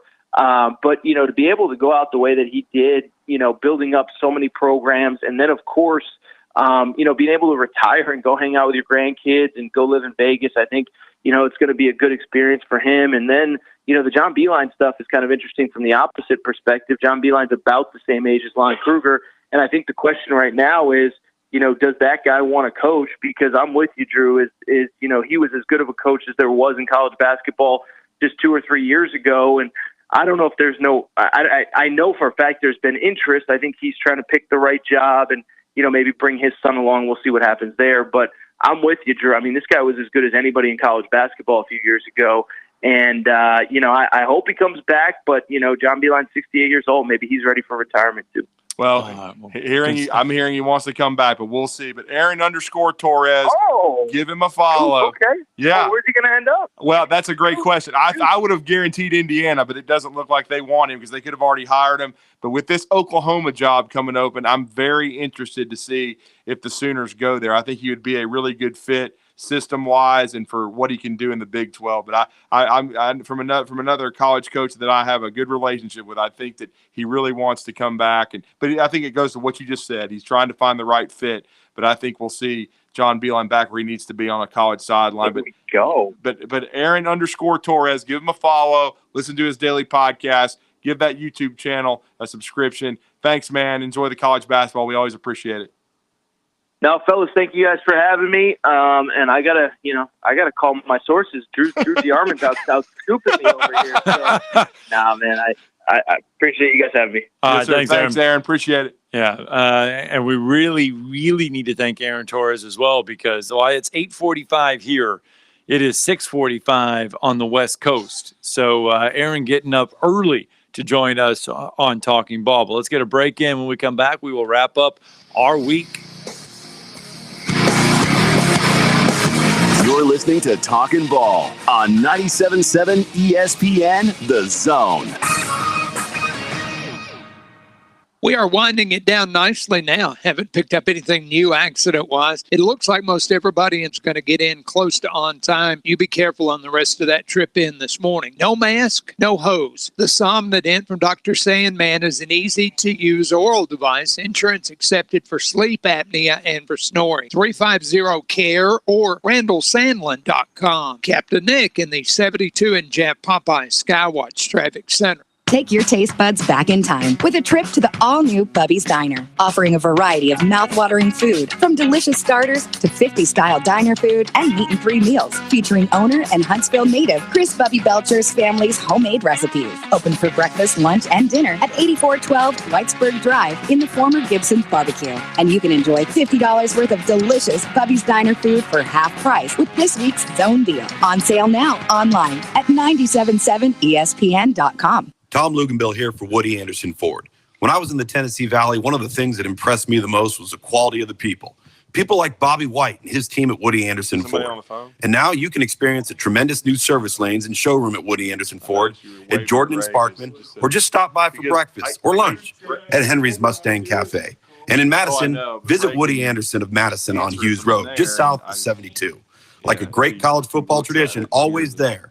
Woody Anderson Ford. Are you in the market for a recreational vehicle? Do you want to get out and see more of this beautiful country? Well, imagine hearing the laughter of your little ones enjoying gooey s'mores by a cozy campfire and making lasting memories with your friends and family from the comfort of a new camper. We can make your dreams come true at Halls RV. With over 15 years in the camping business, we know how to get our customers into the perfect camper. We have several models and floor plans here for you to choose from, both new and used. We're family owned and operated with fantastic deals and great service. Everyone wants to work with people they can trust, so come on down to Halls RV and get the deal of a lifetime. We'll treat you right and get you on the road in the camper of your dreams. Visit us on Highway 431 in Albertville. Halls RVs, where we sell fun. Or see us on the web at www.hallsrvsales.com. When we say local, we mean local, not Birmingham. Loser. We are the only sports talk station in Huntsville. It's all right here. 97.7 ESPN, The Zone. You've got a magical glow.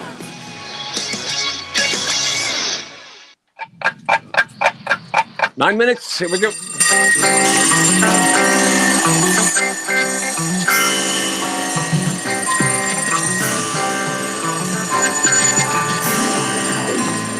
It's time for tomorrow's headlines today with Scott Theisen and Drew DeArmond on 97.7 ESPN The Zone. Time keeps on slipping. Welcome back. 8:49. You're on this Friday. Your tomorrow's headlines today. Former Grissom High basketball coach Stu Studeman is back on the bench again, now as a head coach, moving up to Coleman, taking on the Coleman head job. Was an assistant this past season for Mountain Brook. He will take over at Coleman. Yeah, happy for Stu getting another opportunity, a place where you can win basketball games. Bobby Meyer did a great job there, really elevated that program. Stu, of course, helped, Tyler Davis and those guys at Mountain Brook win another championship this year, this time in the 6A classification. And I know Stu was looking for another opportunity. He was here at Grissom for a year, did a solid job, but went back to Mountain Brook. But really happy to have him back in North Alabama, and I'm sure he'll do a great job with the Coleman Bearcats, no doubt about it. All right, so that is your high school announcement.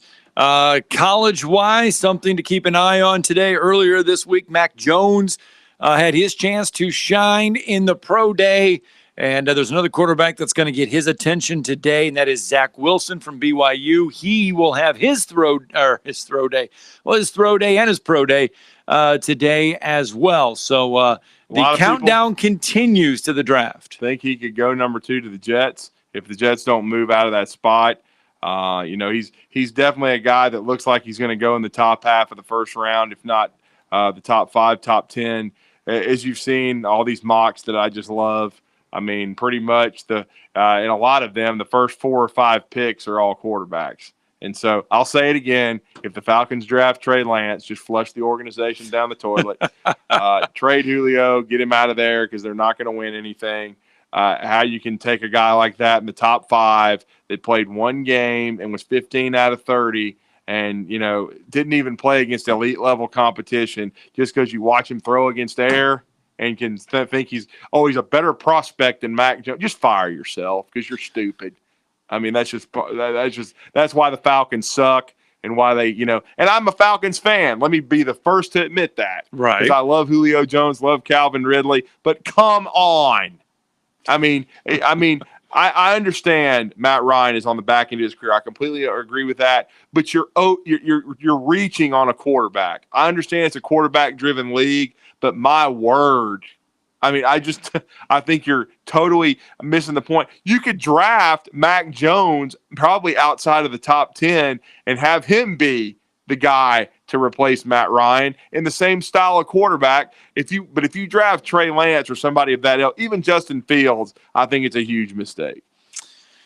All right, those are some of your tomorrow's headlines today. 1-888-644-3776. 1-888-644-3776. That is the number to the Neighbors Wealth Management Hotline. And we would like to hear from you on this Friday. You can give us your final predictions, your final thoughts on who's going to end up in the Final Four, because come Monday, we will have half of the Final Four done. Come Monday night, we will have the Final Four in. So we get half of it on Sunday, and we'll get the other half completed on Monday. You got a lot of Sweet 16 basketball games going on this weekend. A lot of great SEC baseball to look at as well, and that'll be today. Alabama taking on Ole Miss in a doubleheader action. The first game's going to start at 2. Second one will be after that. But it's Alabama hosting fourth-ranked Ole Miss. Auburn will welcome Kentucky to the Plains. Come on, Tigers. Take on Kentucky for a lot of reasons. But anyway, that's your baseball lineup for both Alabama and Auburn. Once again, 2 o'clock, you'll be able to hear, I believe, Alabama and Ole Miss right here on 97.7 ESPN The Zone. So that is your SEC baseball news and notes. Yeah, no doubt about that. And, I mean, it's a big series for Alabama.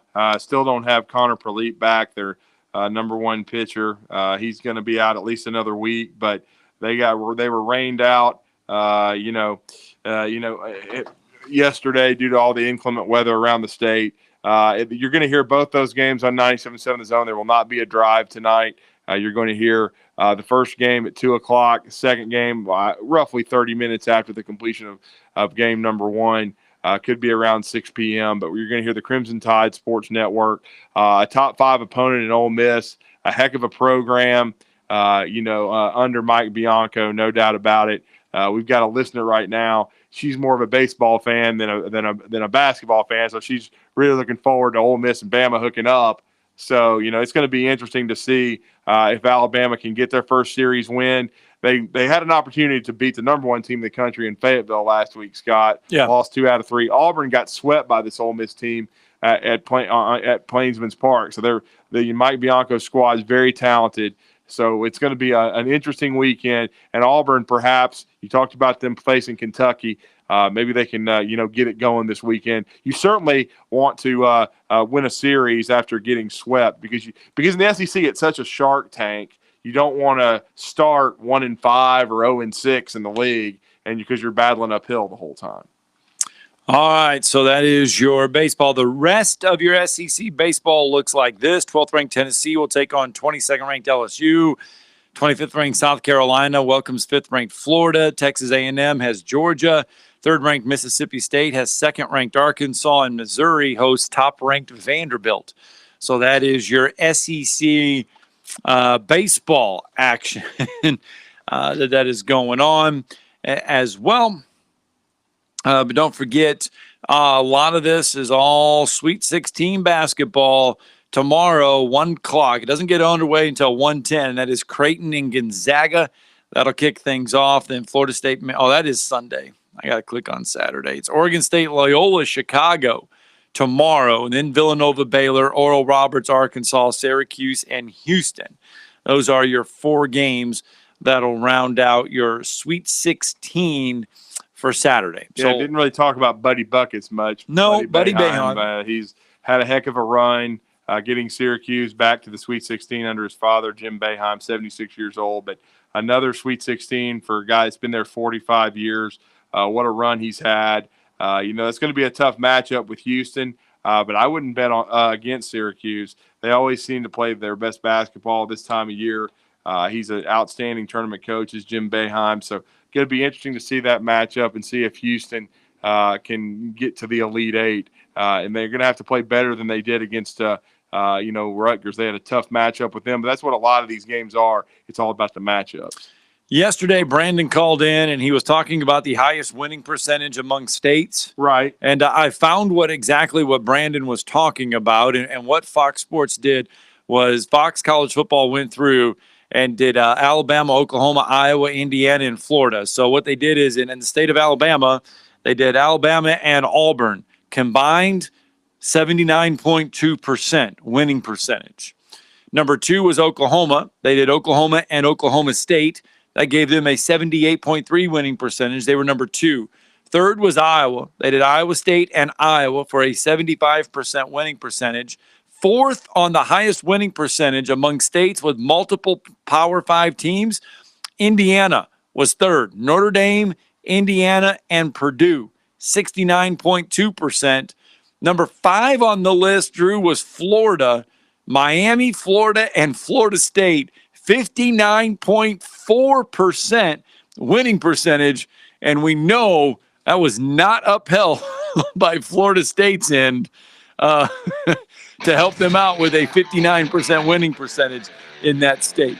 No, not that was all Florida and Miami doing that winning. Yeah, they're trying to come back, no doubt. The Noles, but their basketball team is doing well. They got a huge matchup with Michigan coming up this weekend. We'll be watching that closely. Of course, we'll be the home of University of Alabama athletics this weekend, Alabama baseball, and then of course Stuart, Bryan Passink, Tom Stipe, those guys, Roger Hoover. We'll bring you Alabama basketball live on Sunday night, 6:15. So be sure to tune in. Everybody have a great weekend, and we'll see you on Monday, 7:01 a.m. All right, guys, stay safe, watch basketball, eat a lot of food, and don't forget, head to 977ESPN.com, click on Zone Deals, and you can get some great barbecue for just $25. Do it now. Enjoy the weekend. Have a picnic. Have a party. Tom Luganbill here for Woody Anderson Ford. When I was in the Tennessee Valley, one of the things that impressed me the most was the quality of the people. People like Bobby White and his team at Woody Anderson Ford. And now you can experience the tremendous new service lanes and showroom at Woody Anderson Ford, at Jordan and Sparkman, or just stop by for breakfast or lunch at Henry's Mustang Cafe.